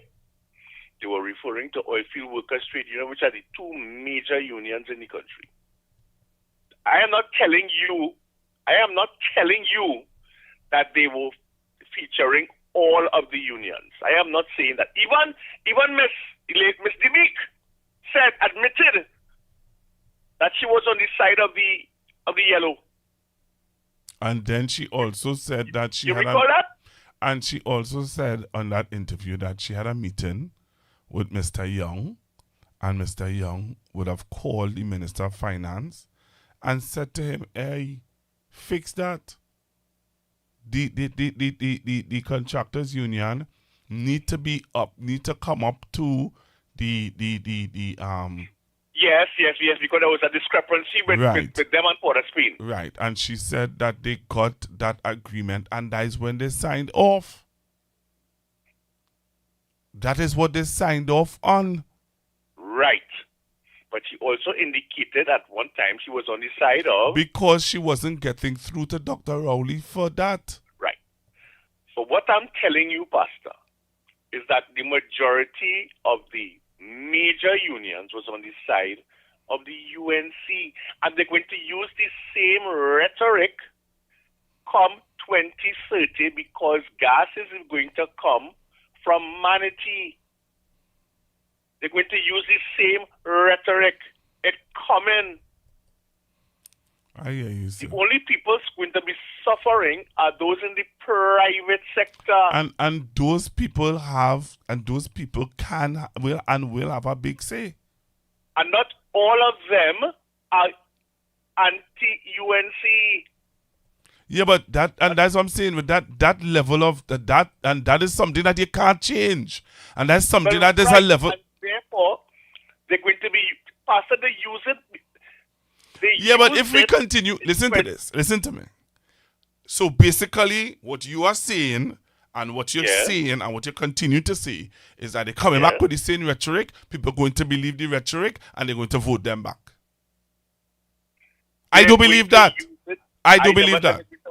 I am telling you what they're going to use. Right. And I am saying that people in this time in here, you cannot tell me that because there are some people in the private sector who may just roll over and play dead and accept it. I don't believe that the majority of people who are going to feel it next year with the cut in the salary again by NIS just going to play dead. No, they're going to say something. Because I don't think that the reality of it has hit home as yet. And it will hit home. Pastor Google, was it any better? Hold on. Mark, to this question. In last year, before the last election, were people in a good place, yes or no? When you say if people was in a good place. Will people all right, I would say based on a video I listened to with Dr. Rowley today. Dr. Rowley, I listened to a video with Dr. Rowley when he came back into the country, and he was being questioned by the reporters in the airport about wages and salary, and there were some people who were saying that people are saying that you know it is tough. It's tough, and Dr. Rowley, I don't want to quote him wrong, but I believe he said that he knows that it is not an easy situation that we're going through right now. You mean right now after this? You mean No, in that time when he was talking, time? Yes, in the airport, he was saying to the citizens at that point in time, he knew that it was not an easy thing to go through. I think I could find it, that my partner Oral sent it for me, If I find it, I will play it. No problem.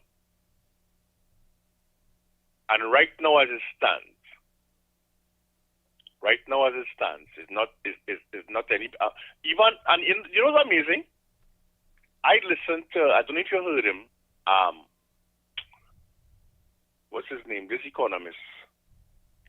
I heard him, I played the man who say that but the Roger CPAP is Roger Hussein is his name is? The man who talk about the CPAP workers?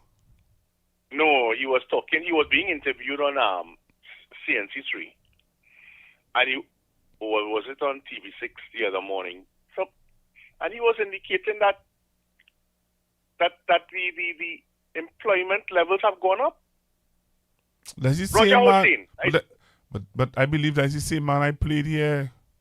Roger Hussein say employment levels have gone up. He said after they sent Roger home. Hussein said that this sometime this week. No, last week he said it. He said, and that is he said even though they sent home CPAP and URP workers. Yeah, he said employment levels have gone up. Yes. You say employment levels have gone up and things are looking better, and things are looking better, and things have improved. Yes. And the 0.82% is an indication that things are getting better in the country. I wonder if the majority, well, people who are going to work, so they might not have listened to him, but I wonder if people heard what he was saying in the night when they played it back in the news. That employment levels are up. Yeah, but I played it here. That's what I'm telling you. 0.82% means things are looking better for the people of Trinidad and Tobago. Yeah, but Mr. Brian, I played it here. I think you did. Yes, you did. People weighed in on it. He said so. So where you think the UNC could be saying going forward? Well, I do expect them Especially to. when But I heard. gas start to come. Yeah, but I saw an article where Van Dana Mohit was saying that the poverty line or the poverty in Trinidad and Tobago has gone up. She said it. I would try and find that article. I saw that. Yeah, find it and play that quick. I didn't hear that. She didn't say it's not something that was said where you could hear her saying it. It was an article in a newspaper article where she said that the poverty line in Trinidad and Tobago has gone up. Well, you ain't gonna hear that nowhere. No news. That wasn't a news. I didn't hear. I will find it. I'll go find it. All right. Have a good evening. I'll call back. All right. Thank you. Give somebody a chance. All right. Thank you. 464-7003. 464-7003. 464-7003. That is the number you can call to come in and share your views on Constructive Talk. All right, so the NIS. So you telling me that people are going to roll over and play dead? Roll over and decide, well, and I would like to know how much is the NIS, How much they're taking out.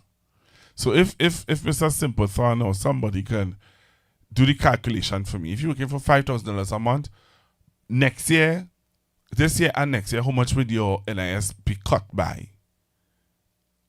I would like to know that. How much will your NIS be taken out? How much will your salary, will be cut by? Not NIS.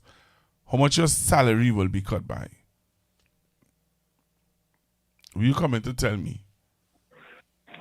Am I going to tell you? Am I going to tell you? You listen to the last two callers, and the staff and we face it. What we facing? What you facing? What you facing? facing? We are. You're a big boy. You're a big boy. What you facing? You only going to get increase. Listen to me. You know what I hear from the two callers? You know what it is I hear from them two callers? You want to hear what I hear? Hear what it is I hear. I heard from those two callers that your pocket will be reading nice when people in the private sector pocket could be reading low. That's what I get from them. What I get from them is that in 2030, the UNC going to make Ole our next big nice offer, and Ole will take that offer and vote them back in, and the people who in the private sector have nothing to get. That's why I hear. Will you hear? What did you hear? Were you thinking I some big boy? No, I never say that. That why here is more and more lies. Go and take place. That will you hear? That will you hear? I realize you didn't know that we have more money to pay. We have more money to pay. So the gain one minute and take it out next week. No, you not getting. No. Don't do me that. Well, don't do me that. They're not doing you that. Really? No, they're not doing you that. I will be paying NIS. Yeah, but you're still getting more. You really watch now. Every people here, they go so I some well off individual. I some elite individual. people hear you, they will believe I some elite individual when I'm not, you know. Yeah, sir? I don't understand. I don't understand. You trying to make people feel that, feel sorry for you. You understand? That's what you do. You trying to make people feel sorry for you, brother. You trying to tell people something that is not true. You not true. Listen to me. Did Felicia lobby for Ola to get 10%? 10%? What's the hold on? Ask that question again. Did she lobby for to get 10%? Yes, she did. Right. My next question to you, sir, is: did you get your 10%? No, I did not. So wait now, wait, just now. That's so called. So you wait, just now. So you ain't get your 10% yet. She lobbying for another bargaining again. She doing another bargaining again, right? What mean another bargaining? Me get the money that they said pass Christmas. Me get something. You know, I got surplus. Saying the union working hard towards negotiation. Me get them said that money what the seller passing December the 18th.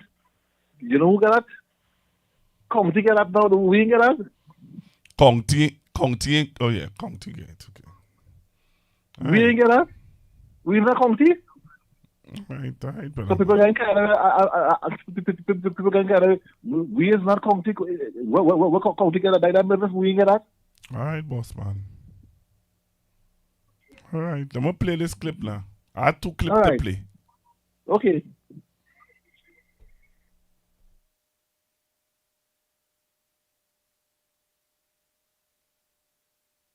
Public Services Association says negotiations will continue even after Chief Personnel Officer Commander Dr. Darrell Dindial gave the union 4 weeks to accept what it described as the government's best and final offer.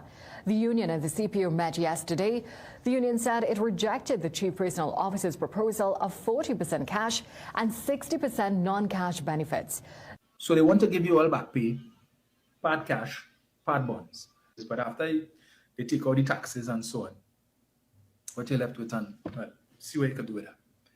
Prasad Bisesa, Dave Tanku, Munilal, and the rest of them on the government side, who said, we didn't want the pay raise.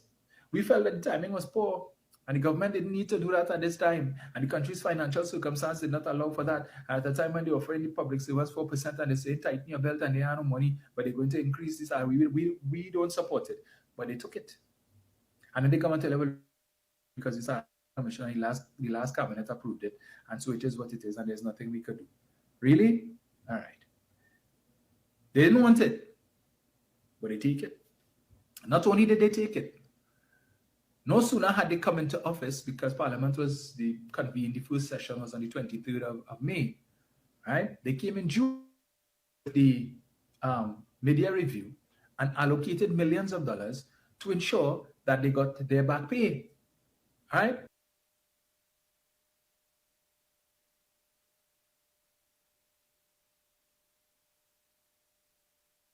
Prime Minister, another question to you.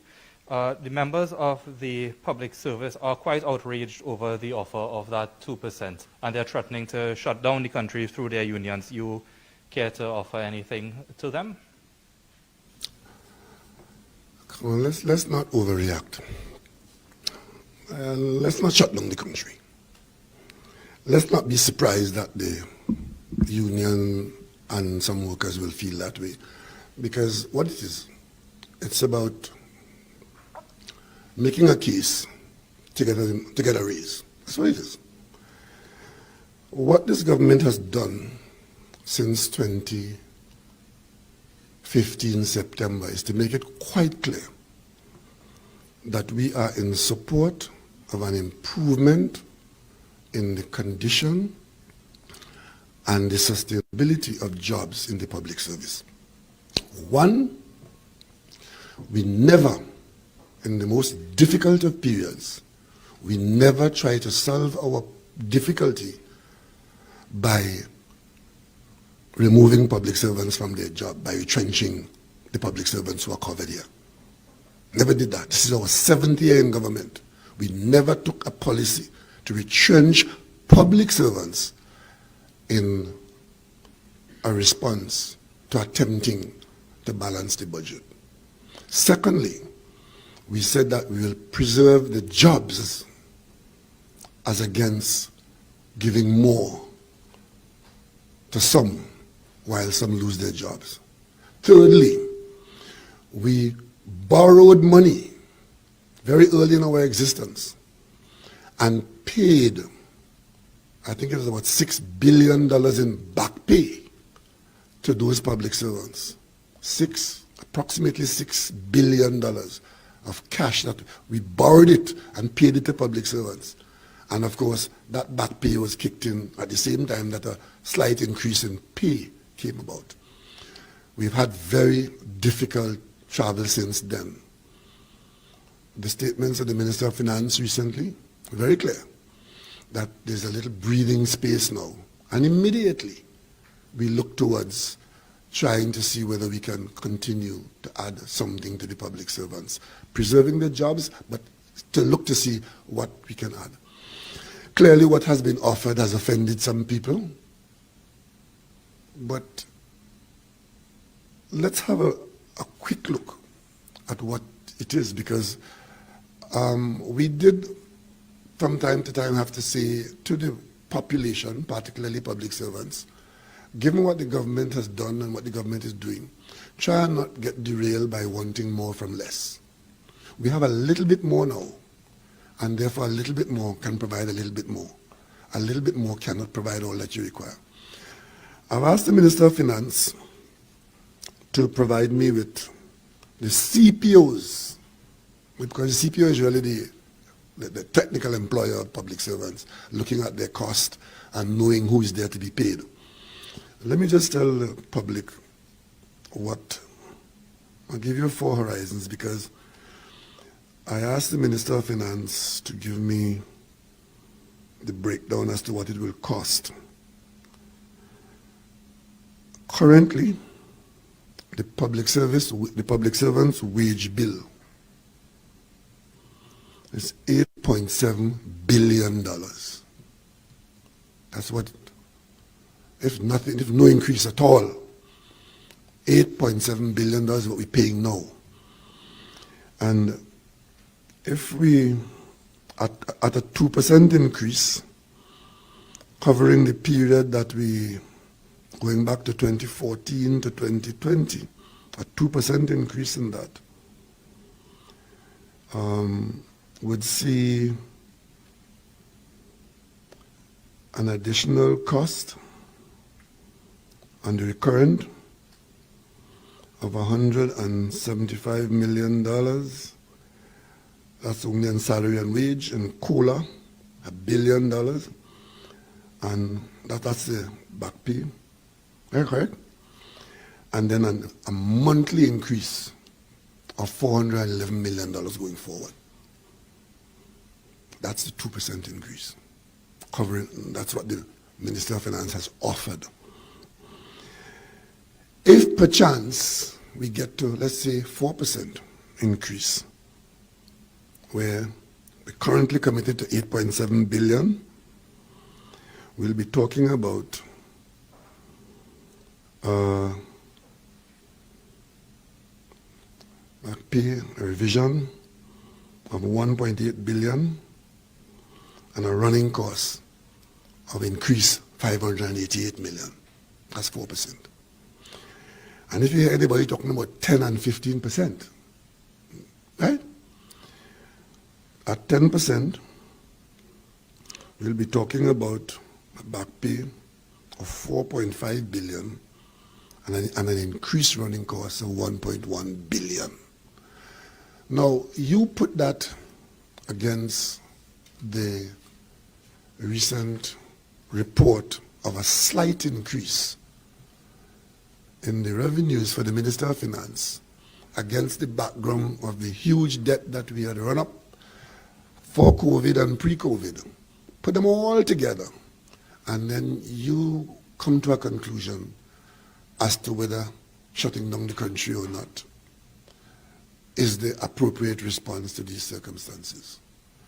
We would love to give the public servants as much as they can expect, but it has to be tempered by what reality is. The Minister of Finance indicated that from what little increase we've got in the current market price, that we will try to give public servants something from it.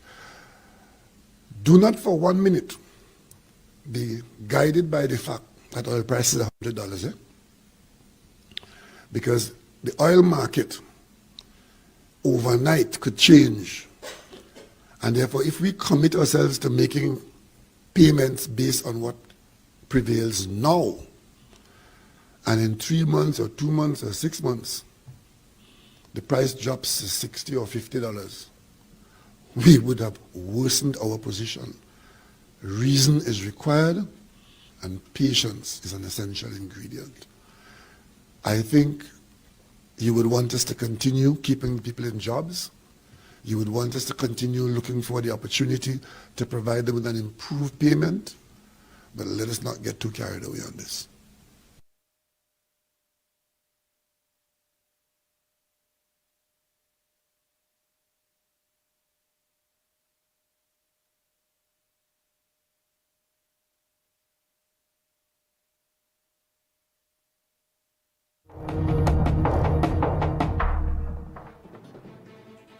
Watch them, watch them. We come to stay, and you see, this one will make sure that the UNC stay in power. So let them pat down now.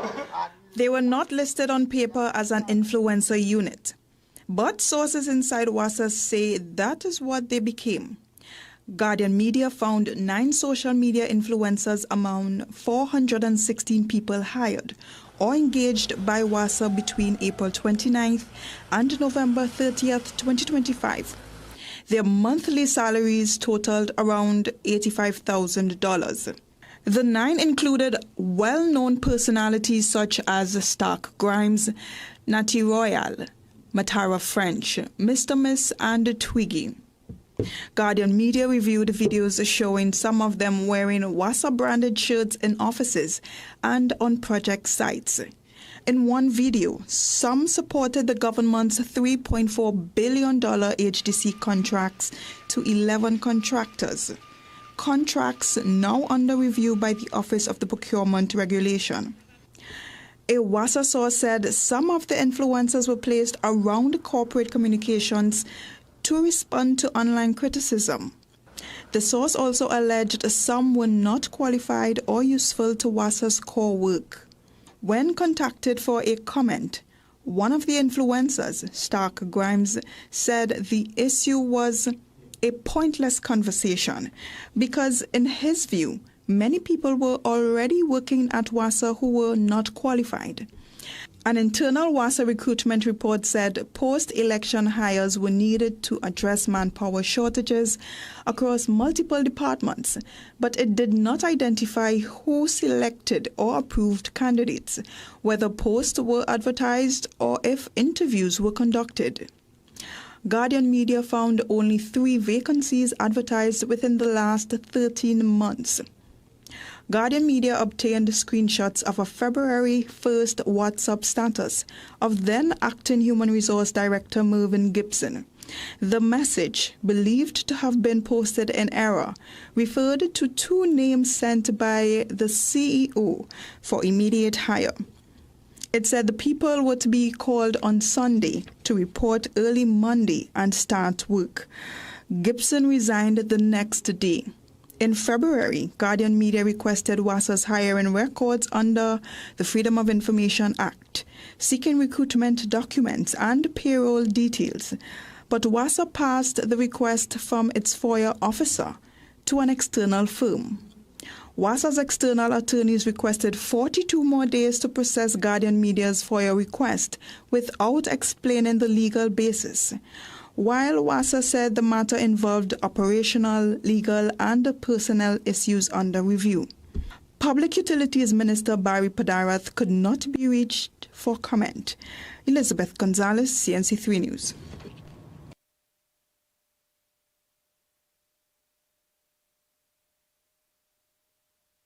Cut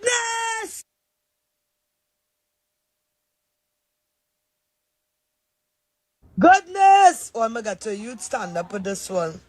All you know, I changed my life, right? And I is not a person that I used to be in the past, right? And I'm thankful to God for that. You know, so I ain't come to cuss nobody or bash nobody like how they're bashing me. So, what but I have? I'm serious. I realized a lot of people was upset that a black poor ghetto youth trying to strive for better in life, to try to take care of her family and herself, right? But what hurt me the most is seeing the radio announcers, right, on the air bashing women, which was men, you know, on the radio bashing me. Wasn't women, was bashing me.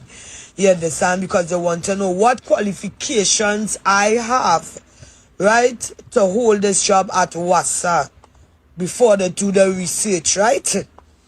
At the end of the day, mean shame to say what I doing, because WASA holds a lot of positions, right, for a lot of people, right? And my qualifications, I will let you know what I doing. I got in grass, painting pipes, maintaining the pump stations, working, raking, and stuff like that.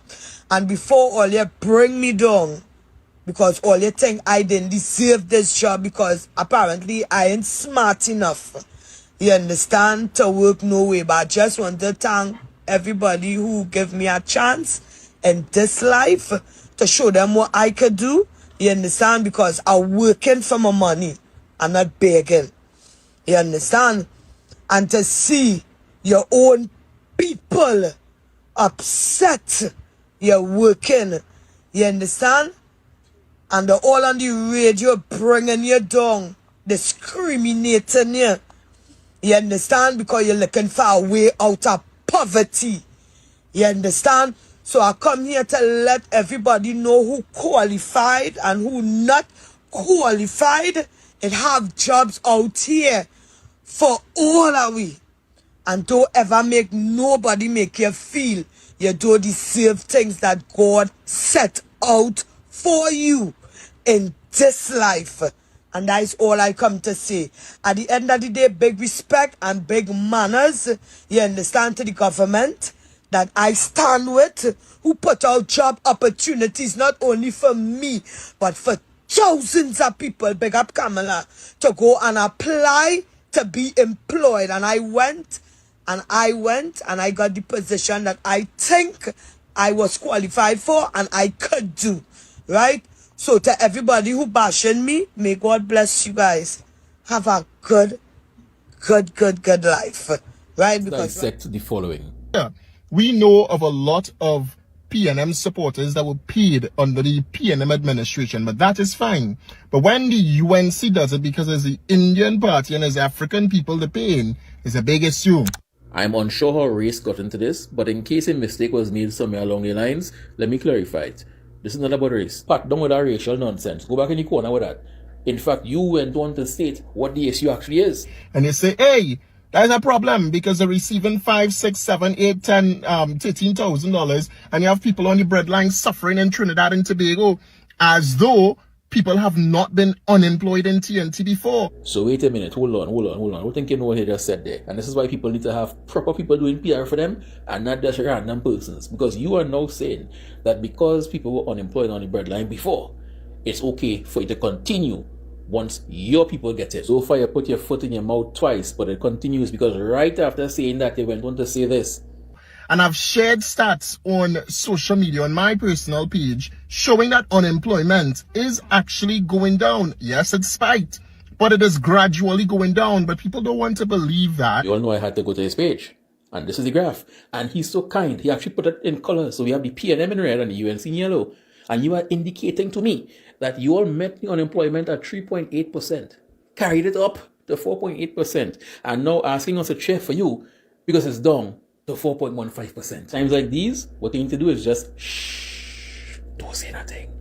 Just shh. A word of advice, you don't have to take it. But next time, wait till the graph is below what you met it as, and then post it, not before. And you're on radio just talking good about the government only. That's all you're doing. Let me ask you a question. When you get if it is that you get hired in the private sector, you will go there and do what you want to do. Exactly. Again, foot and mouth syndrome. Because you just admitted that you cannot do what you want to do because they are paying your salary, which is why you are only talking good about the government. He tried to pull it back at the end by saying that the government don't tell them what to say. They don't have to. It's understood. You can't go there and talk about the CPAP workers. You're mad. That'll be the last day on 91.1 FM. And my pettiness will not let me end this video without me saying I was right. When I told you all they were paying influencers and they came out and said I was lying. Ha!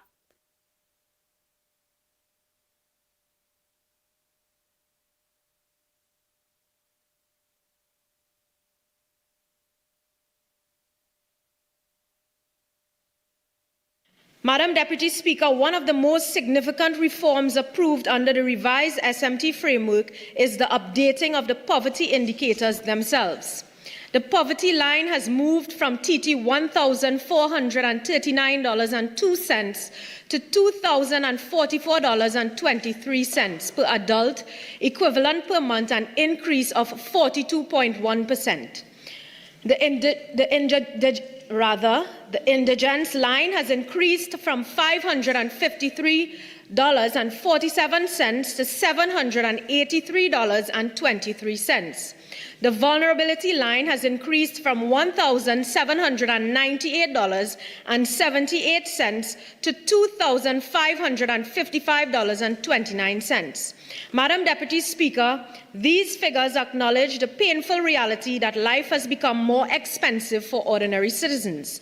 And most importantly, these revised thresholds mean that more genuinely vulnerable households will now qualify for assistance instead of being unfairly excluded under outdated criteria. This is not merely policy reform. This is social justice in action. To my Honorable Prime Minister, Ms. Kamala Persad-Bissessar, I will not stop speaking out. My voice is because I am a concerned citizen. I was born in Trinidad and Tobago, and I love my country. And when you all needed those votes, everybody came together and put you all there because of your leading statement. Everybody wins. Unfortunately, my Honorable Prime Minister, you are not listening to the people of this nation. You keep canceling us out. You keep ignoring us.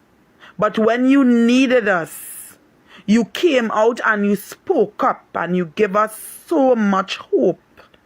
Yet, when we are coming to you and asking you to help us, you keep silent. My Honorable Prime Minister, you are looking very distasteful right now. And it is sad because we see potential in you. We saw hope in you. And we saw a Prime Minister that was a person of integrity and a person that stands for truth. Unfortunately, you keep ignoring the people of this nation. And I am asking you, my Honorable Prime Minister, wake up before the people of this country decide to ship you and your entire government out. Reason being, we are not comfortable with what is being done in Trinidad and Tobago. The nation is bleeding and you are silent, my Honorable Prime Minister. You are not standing for truth. You are not standing for the right thing. My Honorable Prime Minister, a man was shot 19 times. His hands was out of a vehicle. What is going on? A woman is paralyzed, and yet they want to charge her for manslaughter. For killing who? My Honorable Prime Minister, an 8-year-old child got gunned down. Nothing came out of it. A 2-year-old child got gunned down. Nothing came out of it. A 2-year-old child got slain. The body cannot be found. And they want us to believe what they put out here and walk away like it's all willy-nilly.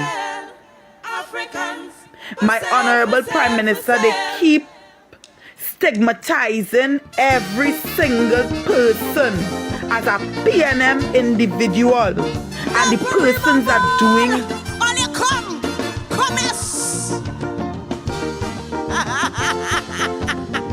All your good, yes?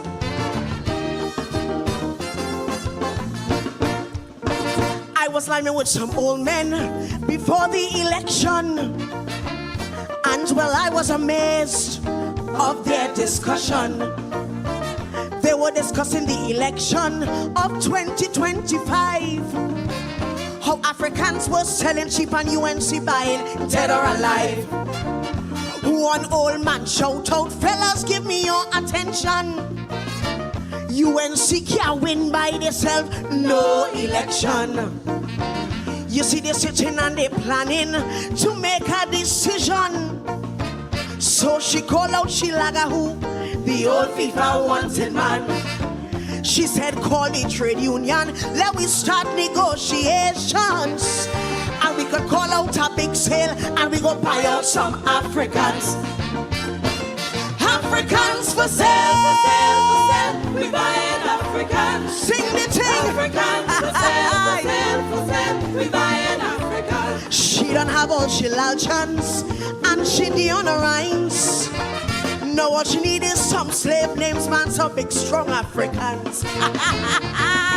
Africans for sale, for sale, for sale. We buying good or bad.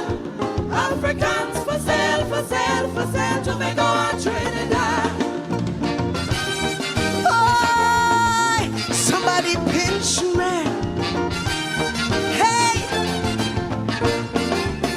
UNC sitting and they're waiting patiently. With about 16 safe seats, they don't win that already. The woman said, I have my people and they are born UNCs. Now all I need is some Africans who got their names out of slavery. She said that she hear they're really selling cheap, and she could buy them very cheap, 500 and a jersey. We know of a lot of PNM supporters that were paid under the PNM administration, but that is fine. But when the UNC does it because it's the Indian party and it's African people they're paying, it's a big issue. I'm unsure how race got into this, but in case a mistake was made somewhere along the lines, let me clarify it. This is not about race. Pat, don't with that racial nonsense. Go back in the corner with that. In fact, you went on to state what the issue actually is. And they say, hey, there's a problem because they're receiving $5,000, $6,000, $7,000, $8,000, $13,000, and you have people on the breadline suffering in Trinidad and Tobago as though people have not been unemployed in TNT before. So wait a minute, hold on. What think you know what he just said there? And this is why people need to have proper people doing PR for them and not just random persons. Because you are now saying that because people were unemployed on the breadline before, it's okay for you to continue once your people get it. So far you put your foot in your mouth twice, but it continues because right after saying that, they went on to say this. And I've shared stats on social media, on my personal page, showing that unemployment is actually going down. Yes, it's spiked, but it is gradually going down. But people don't want to believe that. You all know I had to go to his page. And this is the graph. And he's so kind. He actually put it in color. So we have the PNM in red and the UNC in yellow. And you are indicating to me that you all met the unemployment at 3.8%, carried it up to 4.8%, and now asking us to cheer for you because it's down to 4.15%. Times like these, what you need to do is just shh, don't say nothing. Just shh. A word of advice, you don't have to take it. But next time, wait till the graph is below what you met it as, and then post it, not before. And you're on radio just talking good about the government only. That's all you're doing. Let me ask you a question. When you get if it is that you get hired in the private sector, you will go there and do what you want to do? Exactly. Again, foot and mouth syndrome. because you just admitted that you cannot do what you want to do because they are paying your salary, which is why you are only talking good about the government. He tried to pull it back at the end by saying that the government don't tell them what to say. They don't have to. It's understood. You can't go there and talk about the CPAP workers. You're mad. That'll be the last day on 91.1 FM. And my pettiness will not let me end this video without me saying I was right. When I told you all they were paying influencers and they came out and said I was lying. Ha!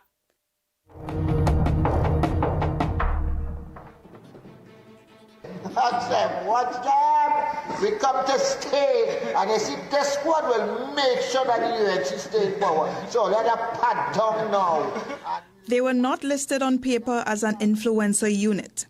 But sources inside WASA say that is what they became.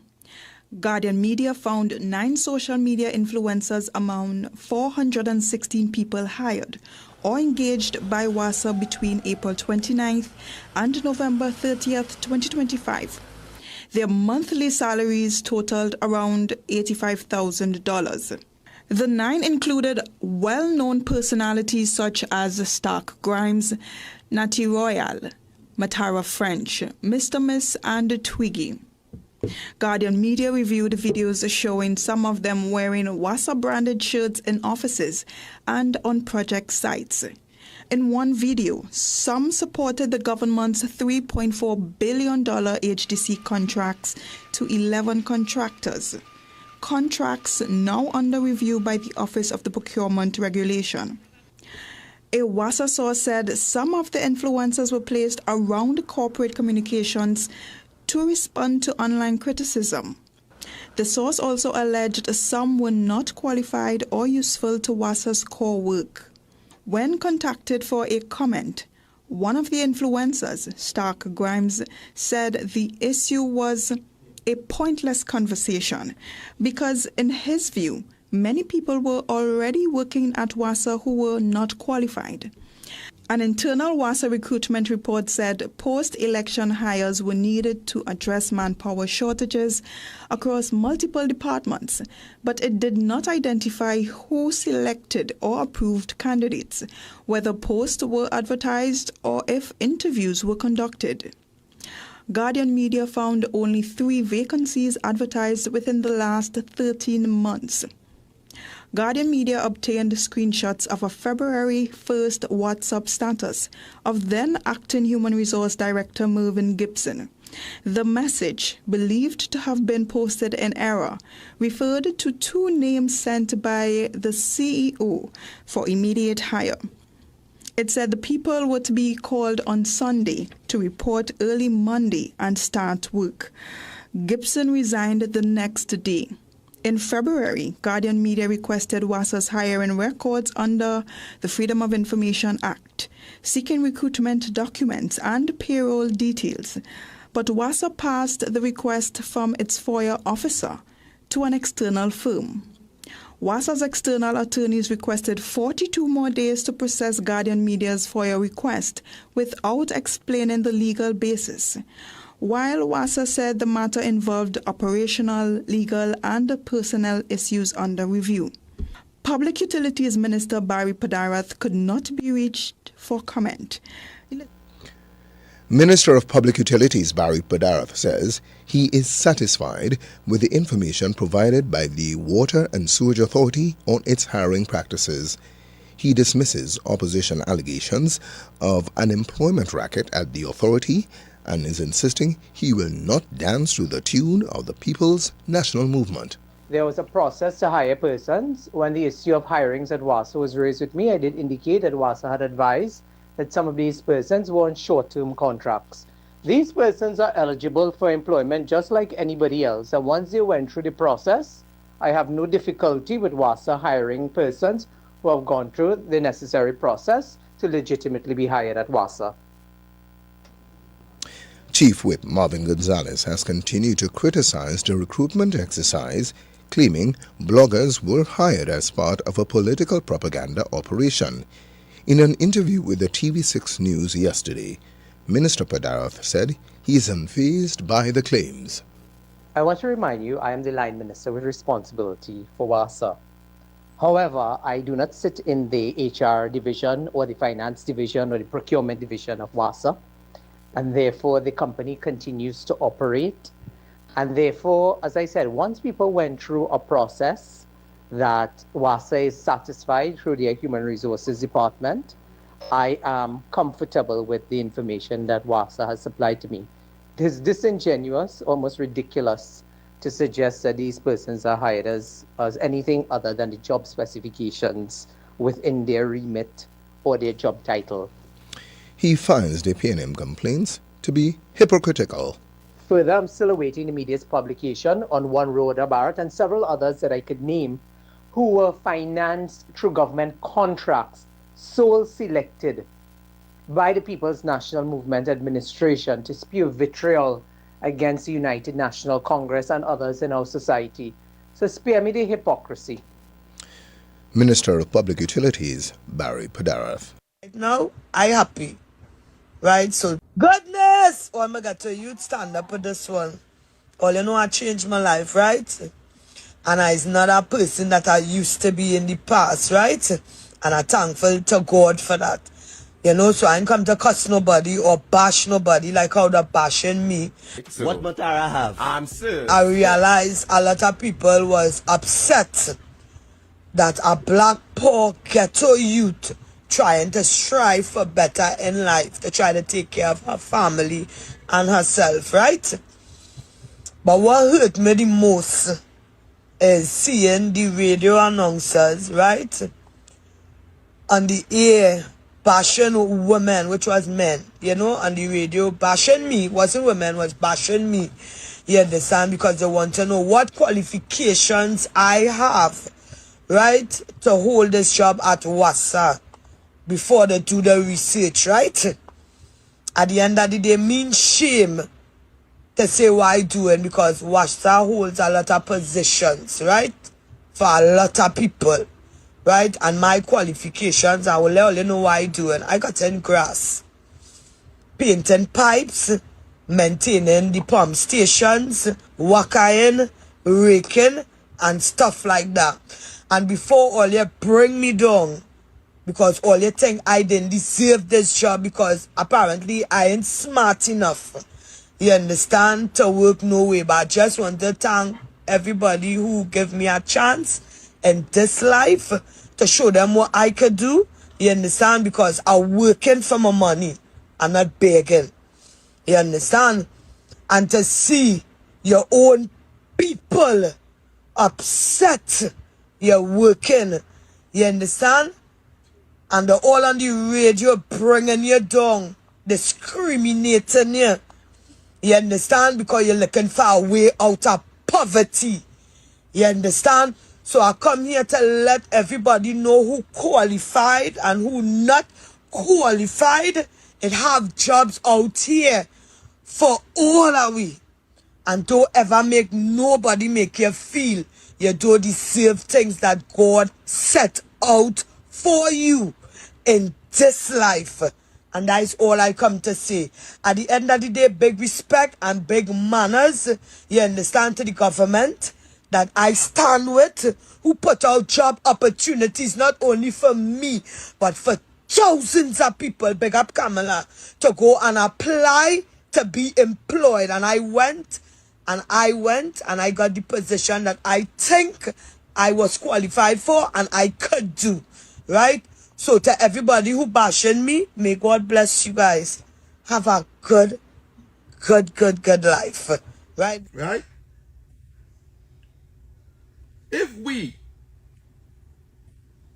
are being so stupid and gullible enough to accept this as an issue where people are going to work and getting paid for honest work, they're not running ghosts, they ain't get no contract for no millions of dollars and no $100,000.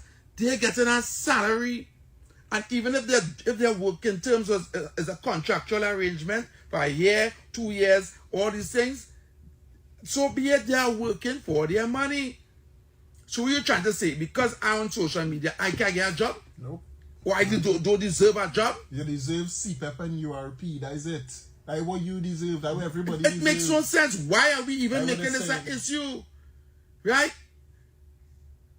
$80-something thousand a month when people was getting millions and millions of dollars. Correct. When a Wassa CEO was getting about 100 or something, yeah, right?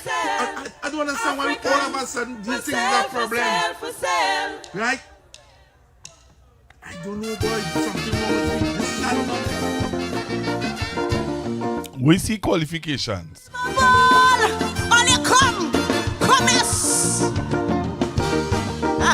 What is his qualifications to be on radio? I take only because we need to do what CNC3, and I want to give CNC3 a hand clap, because CNC3 is doing the work, they're investigating, and they're showing us where our money is going. Right? My question is, what is his qualifications to be on radio? That's one. What is his qualifications to be on radio? And we need to find out how much he getting pay, and if he is qualified to get that amount of money. Hello, good evening. Well, if you know that, why you ain't do it for we? All right, before that, you see what I'm talking about? Listen to me. I see we're talking off air. What I want to talk about now? How all them come out in droves to defend. You know why we reach here? Pastor, I can tell you because I inside. I know. No, nobody tell me. I know. You know the mark boss. I'm reach here because the said individuals. It is alleged. I don't want to put a show in the canal. The said individuals. It is alleged. Nobody can talk to them. They want to walk in 9:30 and leave 1 o'clock. Them who making live and who say on me behind mic don't know that. Work starts 7 and finish 4. They want to walk in 9 and walk off the work 1 o'clock. They want to go down on job site and move like that down a block. Imagine you uniform. And you want to be lighting cigarettes and other things and smoking, and nobody can talk to you because you feel because you are barrier and speed dial, nobody can talk to you. That don't happen. That is the reality. That is how all this thing reach here because people fed up, and all department, every different department they in having the same issue because these individuals believe because they are barrier and speed dial, nobody can talk to them. Right now, as we speak, like what over the phone, it is alleged. I don't put in problem. You don't want project on pause because the same one. I don't know quite name. He say no in a cubicle and cannot. Not the one to. Cannot file a report to his supervisor to make sure the work go on. Since July of last year to now, it's about 15 or 16 different projects halting because of he. So when people want to sit down behind mic, I want to make life that I got the facts right because they're not the outsider, the inside, the outside. I know. Them could only get a script to read. I for a fact know half of them cannot do the job the whole end and they face no interview. So the alleged minister to talk to and try to turn it into a political charade. But the problem is, label pastor, you see on news a man got a text and a man got WhatsApp text and he resigned a day after. Make it make sense, Pastor. Yeah, listening to you. How would you get a WhatsApp text and then resign from a position that paid $60,000 a month as HR manager? You got text, you carry text, and you resign. No, that BS. The people about us who was there, he was escorted out the compound on security. also send his son back in the office for things we forget. Who is that? That's the former CEO? That's the former HR manager. Oh, okay. Who getting text from the alleged minister and by passing the whole board to bring in all to bring in this one and bring it on and put them where and put them there. Why is he was fired? He resigned. So stop trying to make it look nice. He was fired because he taken directive straight from the alleged minister, bypassing the board and doing one. So minister, what's up with you? Bring in this one, bring in that one, you as the HR manager, instead of passing to the board, you instead of conducting an interview. But these people showing up. And those jobs that these people have qualified and trained professionals. What's the whole of them jobs? Right now, where's your cause in Bacchanal? Is a ref because nobody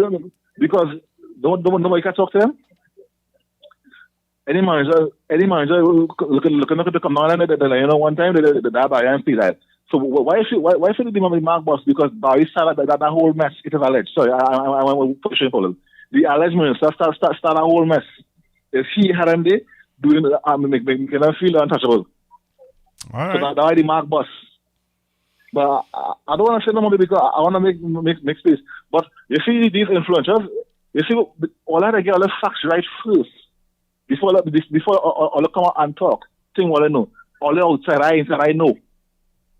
Let me some space because I talk all night, but let me some space. I go on. All right, thank you very much.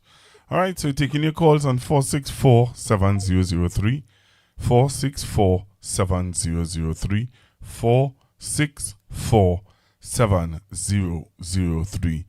That is the number to call to get in live on Constructive Talk. What say you on this matter? What say you on this matter? What say you on this matter? 464-7003. 464-7003. Yep. What say you on this matter? Yep.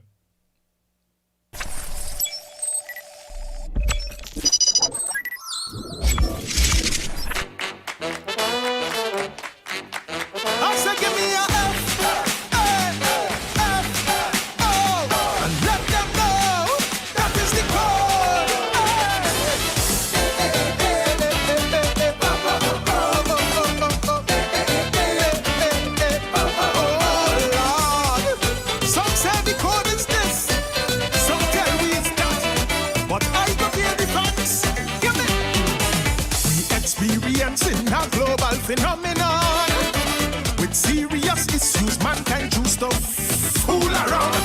Then they go find out facing real consequences. That when you play childish games, you win foolish prizes. The mighty US of A, look how them in disarray because they forget the first dose of madness. So with the short-term memory, they welcome back Donald T. to give that fascist a second term in office. But after they take the bait and they realize where's the fate.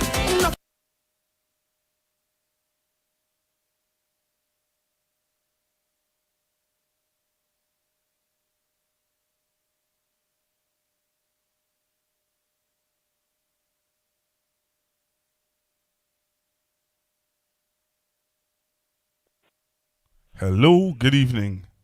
Pastor Google. Yes, sir. You know, a few years ago, I heard that to keep WASA afloat, we were paying $2 billion a year to subsidize WASA. Right. 2 billion.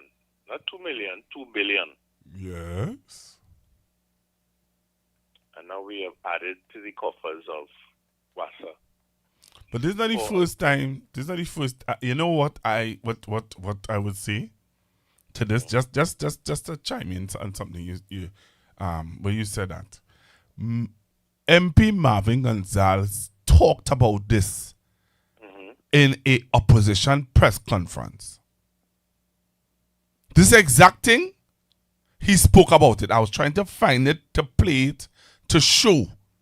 You know what I admire is that the media, CNC3, went and get the information. So they didn't just take what Minister Marvin Gonzalez said.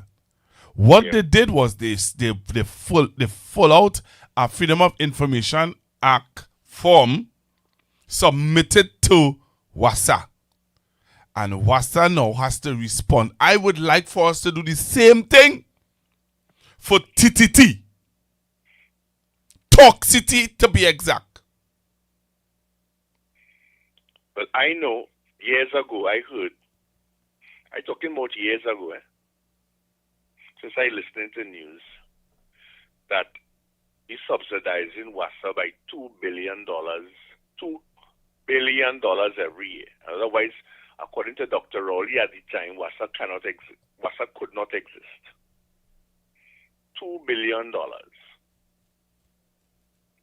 Now you have hired an additional, well, they're saying 416. And the salaries are between $45,000 and $60,000. Maybe some might be higher per month. We had people whose family was getting contracts in WASA for millions of dollars. Some was one union member at the time, wife was a stopcocker, as they used to call she. I don't know what a stopcocker is. I don't know. But she had contracts accumulated to $16 million. She was a stopcocker. I'm making no joke. Not a joke I'm making. I tell you what they said she was. And he was a union representative, and he was a manager. A manager and union rep. Former PSA president. His wife was getting contracts. Not me say so. This is what was being said. This was the commerce and bacchanal and corruption in WASA going on. And as soon as UNC came back into office, 416 people. He's saying that with our HR department and he don't know, and this is what he's saying, that 416 people get work. Just so boom. Plus other people who getting between $8,000 and $12,500 a month. You see, Pastor Google, I want you to understand something. I have no problem in paying you $8,000 a month or $12,000 a month or whatever. Because you see, we're losing sight of the bigger money. Because when I have certain names being bandied about for $1 billion, $500 million, and so on, paying you to come and talk on my behalf is no big thing. Because that, as far as I'm concerned, is the crumbs. That is the crumbs. And I know the crumbs will satisfy you because you wasn't getting nothing before. So to give you $8,000 a month, $12,000 a month, $12,500, $10,000 for you to big me up, I will give you that. But I will give my friends the names you are accustomed hearing all the time. Ramhit, Mutilal, them kind of names now, Pastor, that you are accustomed hearing all the time. $1 billion, $450 million. You understand? That kind of money. I prefer to give them that and give you a little bit of money to keep we good. I could pay you that. That's no problem. I could pay you that because you know why? You ain't worth nothing more than that. That can buy you a tida. But it go make you feel good. And it go make you big me up and say I go be there for life. But the real money, the big money, is in Landmark TNT and HDC 3.4 billion. That kind of money is not for you. That money is not for you. A little 8,000 and a little 10,000 and a little 12,005, you could keep that and you could big me up. Big me up and defend me. I could give you that. Because you was never see come see. And you could cut grass and paint pipe and feel good. You feel good. But the big money, the real money, the money where a certain minister could buy a hotel that nobody know about yet, and nobody hear about yet, could buy a hotel as soon as he get into office for millions of dollars and renovating it right now. Nobody know about that.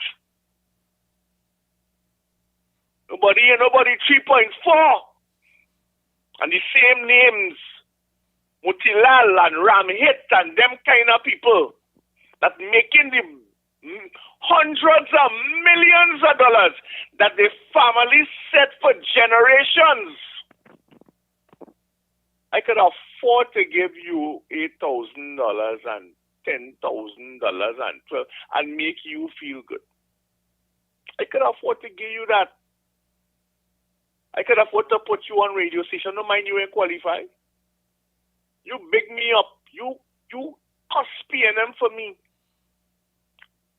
According to MP Romaine, he's 13 and they're still costing me. Why they costing me? What are so concerned about me for?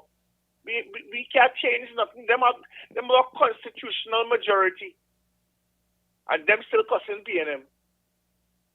Why?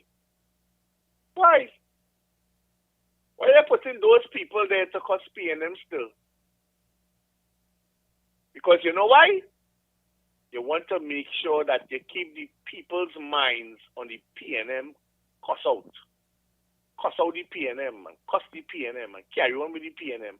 While we rape the big money with Landmark TNT and the $3.4 billion and all of the big money so that we will have generational wealth. And all they could fight up with the little $8,000 and $10,000 and $12,000. All they could fight up with that. That's sweetie money. We could afford to pay all of that. And look at who they have fighting up with that. Look at TTT. What's TTT in the night? What's the news? Listen to 91.1. It has nothing else to talk about except UNC and bad talk P&M. Absolutely nothing. But who? People don't even qualify. They don't even qualify. They have no. As you rightly asked, what is your qualifications? Let them tell us, no? Let them tell us what the qualifications are. They will never tell you. But they have a mouth, and they will talk, and they will yap. They go collect the $8,000 when the month come and big up themselves with that. And they feel good with that. Whilst I collecting the 450 million and the 1.1 billion and all of the other things to come down to 2030. So at the end, by 2030, I have generational wealth. And you ain't gonna have nothing. That is how they run in Trinidad and Tobago. And they will build absolutely nothing. Nothing. You think they're building houses for you and me, Pastor Google? You think they're building houses for the poor? No, sir. You have to be careful how you're on the road. You have to be careful how you drive, because at the end of the day, if police stop you, they have to fine $2,000. Not 1,000, Not $500. Minimum $2,000 you have to find. And if you don't have it, you're in real trouble. You're in real trouble. 2,000 up. Amongst other things that you're going to have to pay for. $250,000 and 3 years jail and all them kind of dotishness. They would have dropped for we. They would have dropped for us. And them collecting the big money. And you and me have to make sure we keep on the straight and narrow. All the time. So all who want to talk and say, oh, PNM ain't do nothing, and PNM this and PNM that, and UNC doing so much for we. Really?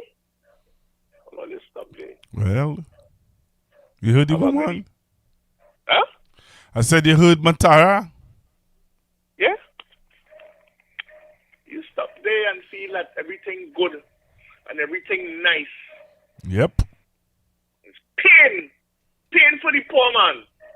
Real pain. Well, I put it up just now, and what I was telling you about, when I told you that Ms. Van Dam would have made a statement about the poverty line. Yeah. I put it up. I put it up just now. I saw it. And she said and she said it in the parliament actually. So that's why I played the clip too. Yeah. And what that mean? What that mean? Who that for? Who that for, Pastor? Tell me. Who that for?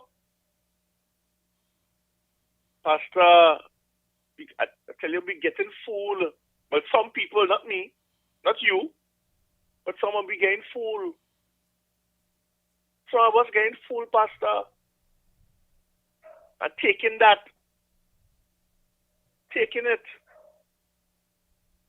But what has changed, Pastor? Are we better off? It have people complaining around morning on 995.5 that for 18 days, going on 3 weeks now, they're getting water. 18, they're going on 3 weeks, no water. And messages going out to Wassa. The same Wassa. 18 days going on 21 days, no water. You think anything being done for them? I want them to get water now. People in Sangi Grande and one oh gosh, where it is again now? There are people in Santa Cruz, there are people in St. Joseph. There are people in St. Joseph, there are people... How are they getting water now? I want them to get water, Pastor. We must find out if they're getting water. I want to talk to people who live in Chumakak. I wonder. The people who live in Chumakak. Anybody live in Chumakak listening to this program? Anybody who know anybody live in Chumakak? I want to talk to them. Sangi Grande, are they getting water yet? Tell us when they're getting water. If water coming through all your pipes, and if it's coming regularly, call us and tell us. El Socorro, call us and tell us when they're getting water. They must call us and tell us if they're getting water now. After 3 weeks. Call us and tell us. These are the things that matter. Want to bad talk PNM? Go ahead. These are some of the issues in this country. And everything good. And you can't get to talk to... And them only giving you song bites. Parrot, them only giving you song bites and small talk. And protecting certain people in the parliament. When MP Romain was talking about certain things in the parliament, protecting the leader Friday. Because they didn't want to hear. They didn't want the public to hear. Going out of the way to protect the leader and to protect the salary. of $80,000, $90,000 plus perks a month. That's what they're doing. That's what they're about. I'm going to sit down here and listen to that. But load up the matic, empty the clip, knock it back and knock it on them and empty it again. I am Kamla. That's what you have to listen to. Empty the matic. Kill them violently. That's what we have to listen to. You understand? Yeah, that's what we have to listen to. And every day is 2 murders. But yet still, when you ask them, well, why is the murder count? You're getting figures that don't even match up to the amount of murders you're getting on a daily basis. Every day, you're getting 2 murders. Every day. But you can't get the correct figure. But when PNM was in office, you're getting the figure every single day on your newspapers and on TV6. Big and bold. But now you can't get it. Every day. But no, they tell you all kind of thing. Murders down by 42%. Who says so? Where's the evidence of that? Good. They could talk, but they can't give you evidence of anything. Of nothing. No evidence of anything that they're talking about. Murders down by 42%. Where's the evidence of that? Who says so? Them say so? Because them say so, that is a fact.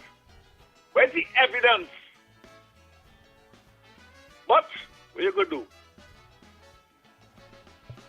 When last I hear about the Central Statistical Office, when last I hear them give out any evidence of anything, the CSO? When last? Since they got into office, have you ever heard anything come out of the CSO? Pastor Google?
Housing. However, the OPR is investigating complaints relating to a housing development in South Trinidad. Akash Samaru has the details. The Office of Procurement Regulation has stepped in again. First, it was the HDC. This time, it's the Ministry of Land and Legal Affairs' newly formed state enterprise, Landmark TT Properties Limited, that is under the microscope. And it involves a $100 million contract and the Allenby residential development in Corinth. In a letter from the OPR to the state company dated April 20th, the OPR said it received complaints that the company applied a selective tendering process as opposed to an open bidding process. The OPR said if Landmark TT chose selective procurement, it was required to justify that decision under the procurement regulations and pre-qualification selection rules. And the OPR said it could not locate an electronic publication of the contract award as required under Section 36(1) of the Act. The regulator noted the contract was reportedly worth 100 million TT dollars and warned that major projects like this carry a higher risk of financial loss if proper value for money is not achieved. The OPR then directed Landmark TT to provide a full record of the procurement proceedings for the Allenby project. The OPR also wants a list of all contract awards and framework agreements from February 2026 to present, proof of compliance with publication requirements under the Act, and explanations for any failure to promptly publish notices of contract awards. Now, the OPR gave Landmark TT 7 days to comply, and the procurement regulation body told CNC3 News today that the company did just that. But it's not a matter of case closed. The OPR said those documents are currently under review. The OPR said no suspension order was issued. Now, repeated efforts to contact Landmark TT's CEO Nishal Shane Puna and Line Minister Saddam Hussein today were so far unsuccessful. If you're wondering what Landmark TT is, well, don't go to its website just yet. There isn't a functioning web page. That's supposedly coming in under a month. But on March 19th, its line minister said Landmark TT facilitates public-private partnerships to develop high-quality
Pastor Google. Yes, sir. Sorry to call back this late hour, but somebody just called me and tell me something. No, I don't have it. I had to get it, I had to get it. I think they say they sent it for me. You know Errol Fabian complaining he ain't getting no water in St. Joseph? Yeah, I saw that video. You saw the video? Yeah. Errol Fabian say he can't wash his face, Pastor Google. He said he have a baby there, and the baby and all his tanks are empty. So then I ain't lying then? No, I told you I saw the video. But Pastor, play it for people. Let people see. Let people see, Pastor. Let people see what's going on with water in Trinidad on the East-West corridor. Why are they denying the people of the East-West corridor water, Pastor? Is this a ploy, Pastor? I asking. Pastor Google, I asking you a question. You're finding your answer in me. I ain't hearing you. Are you looking for the video with Errol Fabian? Like something wrong with my phone, boy. Hello? Hello? Hello? Good night. I'm looking for the video with Errol Fabian. Because, Pastor, nobody getting water on the East-West corridor, Pastor. Errol Fabian complaining about water, Pastor. Errol Fabian. Yeah, I found it. But play it for the people, Pastor, please. Because they go feel I lying, and I pro-PNM and anti-UNC. Play it, let the people see. All right, well, I'm going to play it now. Let me take this other caller here. Hello, good evening. Hello? Hello? Yes, good evening. Hi, good night, Pastor Google. I tuned in late, so I have my excuse there, but I listening to the point made just now in the report on the OPR, and the point being made that it's unsubsidized housing, but you're doing it for a certain group of people who could easily afford to buy the houses open on the market. Why does government feel they need to provide housing for people who are earning an income that will easily allow them to be able to acquire a property, whether it is to buy one already constructed or to get the financing to construct a house of their choice? I just thinking about that. That just came to me, and I would listen for thoughts and reviews and everything else. I don't want to say any more because I might put everybody in a little ticklish spot. But I would listen off here and go from there. When you see you put, what, I don't understand that statement. What ticklish spot you might put everybody in? Well, I have friends who work in the industry. All right. And when you look at practice, the point was made that the HTC provides houses within a certain price range. And now you're seeing where they have gone above that. And you're just looking at these people clearly will qualify easily. Why is the state using the land that could help the less fortunate as opposed to creating something out in the open? All right, and I understand. We go in and set up a situation for Victoria Keys 2.5. You know? Yeah, that is what that is. But the other question is, how come? And there's a question I want to ask you, if you could get the answer for me with. How come those lands were prepared for ex Petrochin workers? Correct. Right? That is what those lands were prepared for. Ex Petrochin workers. How come those ex Petrochin workers have nothing to see? Well, and this is the point I was just about to say, and we're hearing nothing from Mr. Roger. No, but all right, even if Mr. Roger not saying anything, is not saying anything, how come ex-Petrochin workers not saying anything? Ooh, that is one that they would have to get into as to why, how come, why they choose not to. Is it a prompt from somewhere for voices to be kept on the low? I don't know. I don't know. I am looking at the unfolding, and Brother, they voted out the People's National Movement because of the closure of Petrotrin. Yeah. You got a lump sum to go home with. Correct. They would now prepared. They prepared lands for you to build homes for your family, and this government is now taking those lands and giving it to a private developer to build homes for people on the open market for people who can buy it. Correct. Correct. And you have people, curious. You now have people on radio stations defending that. Yeah. But I want to go a step further with all of that, Pastor Google. The next, why I drew reference to the Victoria Keys. I am looking at what size of houses are you going to build? because they're not building houses for the if you want to say the lower end people in the society. Yeah, So well, what that's is the why. That's what I'm size saying. house? It's on the open market, so they're going to do what they have to do. Yeah, but what size? You see, the size of the house is also going to determine the sale price of the house. Well, but And that if is you what we. are going, And those are things that we don't know, and those are the things that the OPR is asking for. there you go. All right. Because you had to get approval for town and country and everything else to get into your construction. Well, again, as I just said to you, sir, that is something that the OPR is asking for. Oh, Jesus and ages. All right. Father God, put our hand. Yes. All right, man. Take care. Thanks.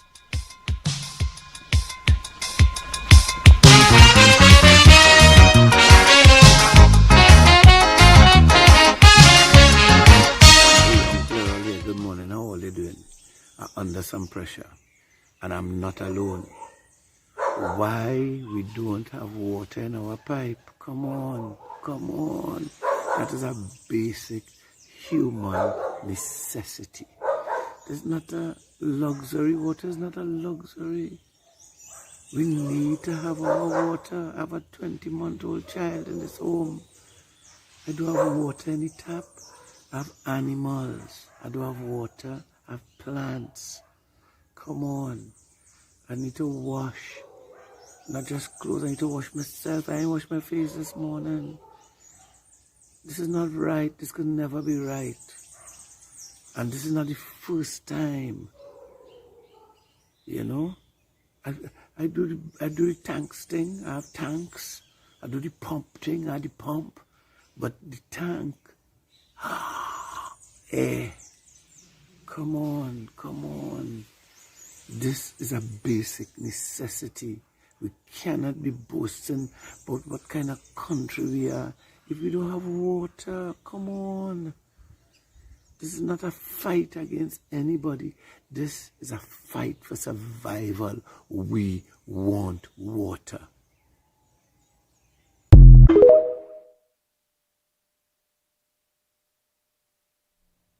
So I don't know if you all heard Mr. Earl Fabian. You can indicate if you did.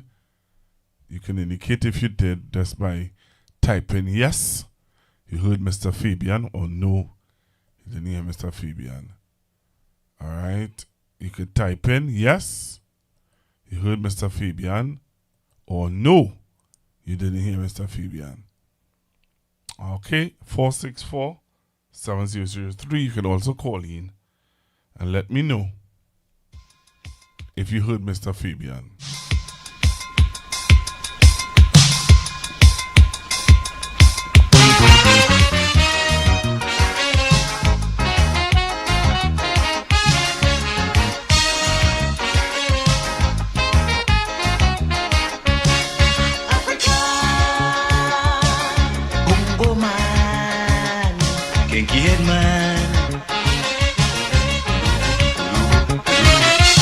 Understand, change your plan, African.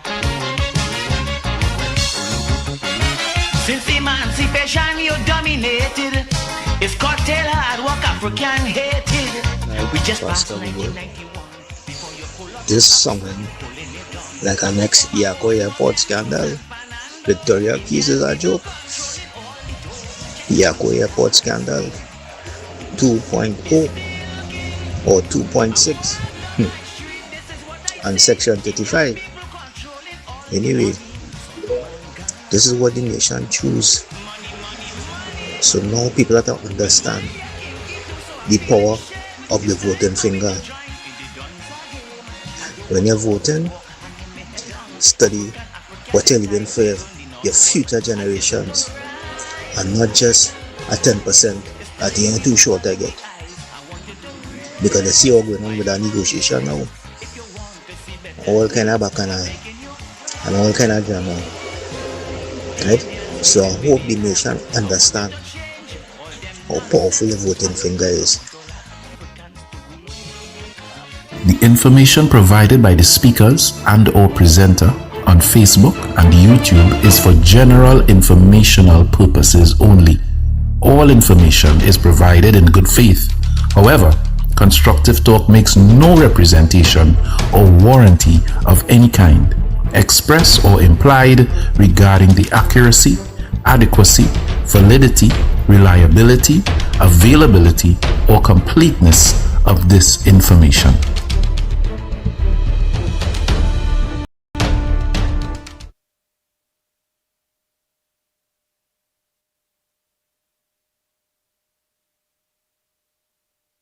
Alright, so I want to say thank you to all of you for being with me live on Constructive Talk this evening. And talk to you guys tomorrow. Please God, tomorrow is Tuesday. And we're going to see what's happening in current affairs and issues. So I did play for the caller who called, Mr. Brian, who called and asked for me to play the video clip with Mr. Errol Fabian. I did play it. So I hope that you all did hear it. And again, I urge you guys, keep your guard up. Please be focused. Be aware of what's going on in Trinidad and Tobago. God bless. Talk to you guys tomorrow, please God.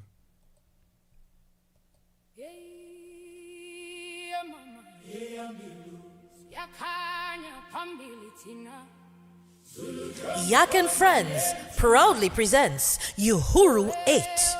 Join us on Saturday, July 25th from 4 p.m. to 8 p.m. at the City Hall Auditorium, Harris Promenade in San Fernando. This year's celebration is held in honor of Mr. Anthony Kamiziong as we continue strengthening our African ties through culture, unity, and heritage. Experience an unforgettable evening of African dance, powerful drumming, cultural expression, and great food. Early bird tickets are $350 at MITS 2 and $200 at MITS 1. Come dressed in your finest African attire for a chance to win Best Dressed Male and Female. Celebrate African culture. Celebrate freedom. Celebrate Uhuru 8. For tickets, contact 684-1792 or ticket outlet at Something Special with Finishing Touch at Ritz Plaza, number 25, St. James Street in San Fernando.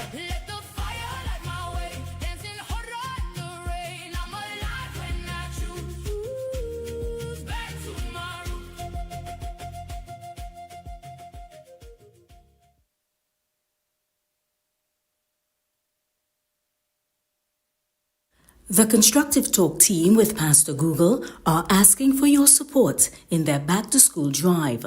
Let's help the less fortunate children get ready for the new school term. Donations of notebooks, copybooks, stationeries, and book bags would be greatly appreciated. Show your love, show your generosity by contacting 464-703 and we will organize collection of your donations. Thank you from the Constructive Talk team. And remember to be kind, be generous, and be loved.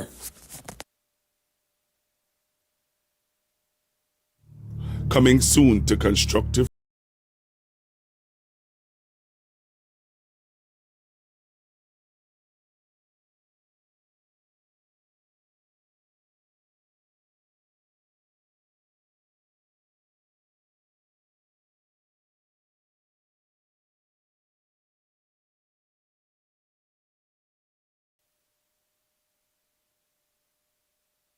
The information provided by the speakers and/or presenter on Facebook and YouTube is for general informational purposes only. All information is provided in good faith. However, Constructive Talk makes no representation or warranty of any kind, express or implied, regarding the accuracy, adequacy, validity, reliability, availability, or completeness of this information.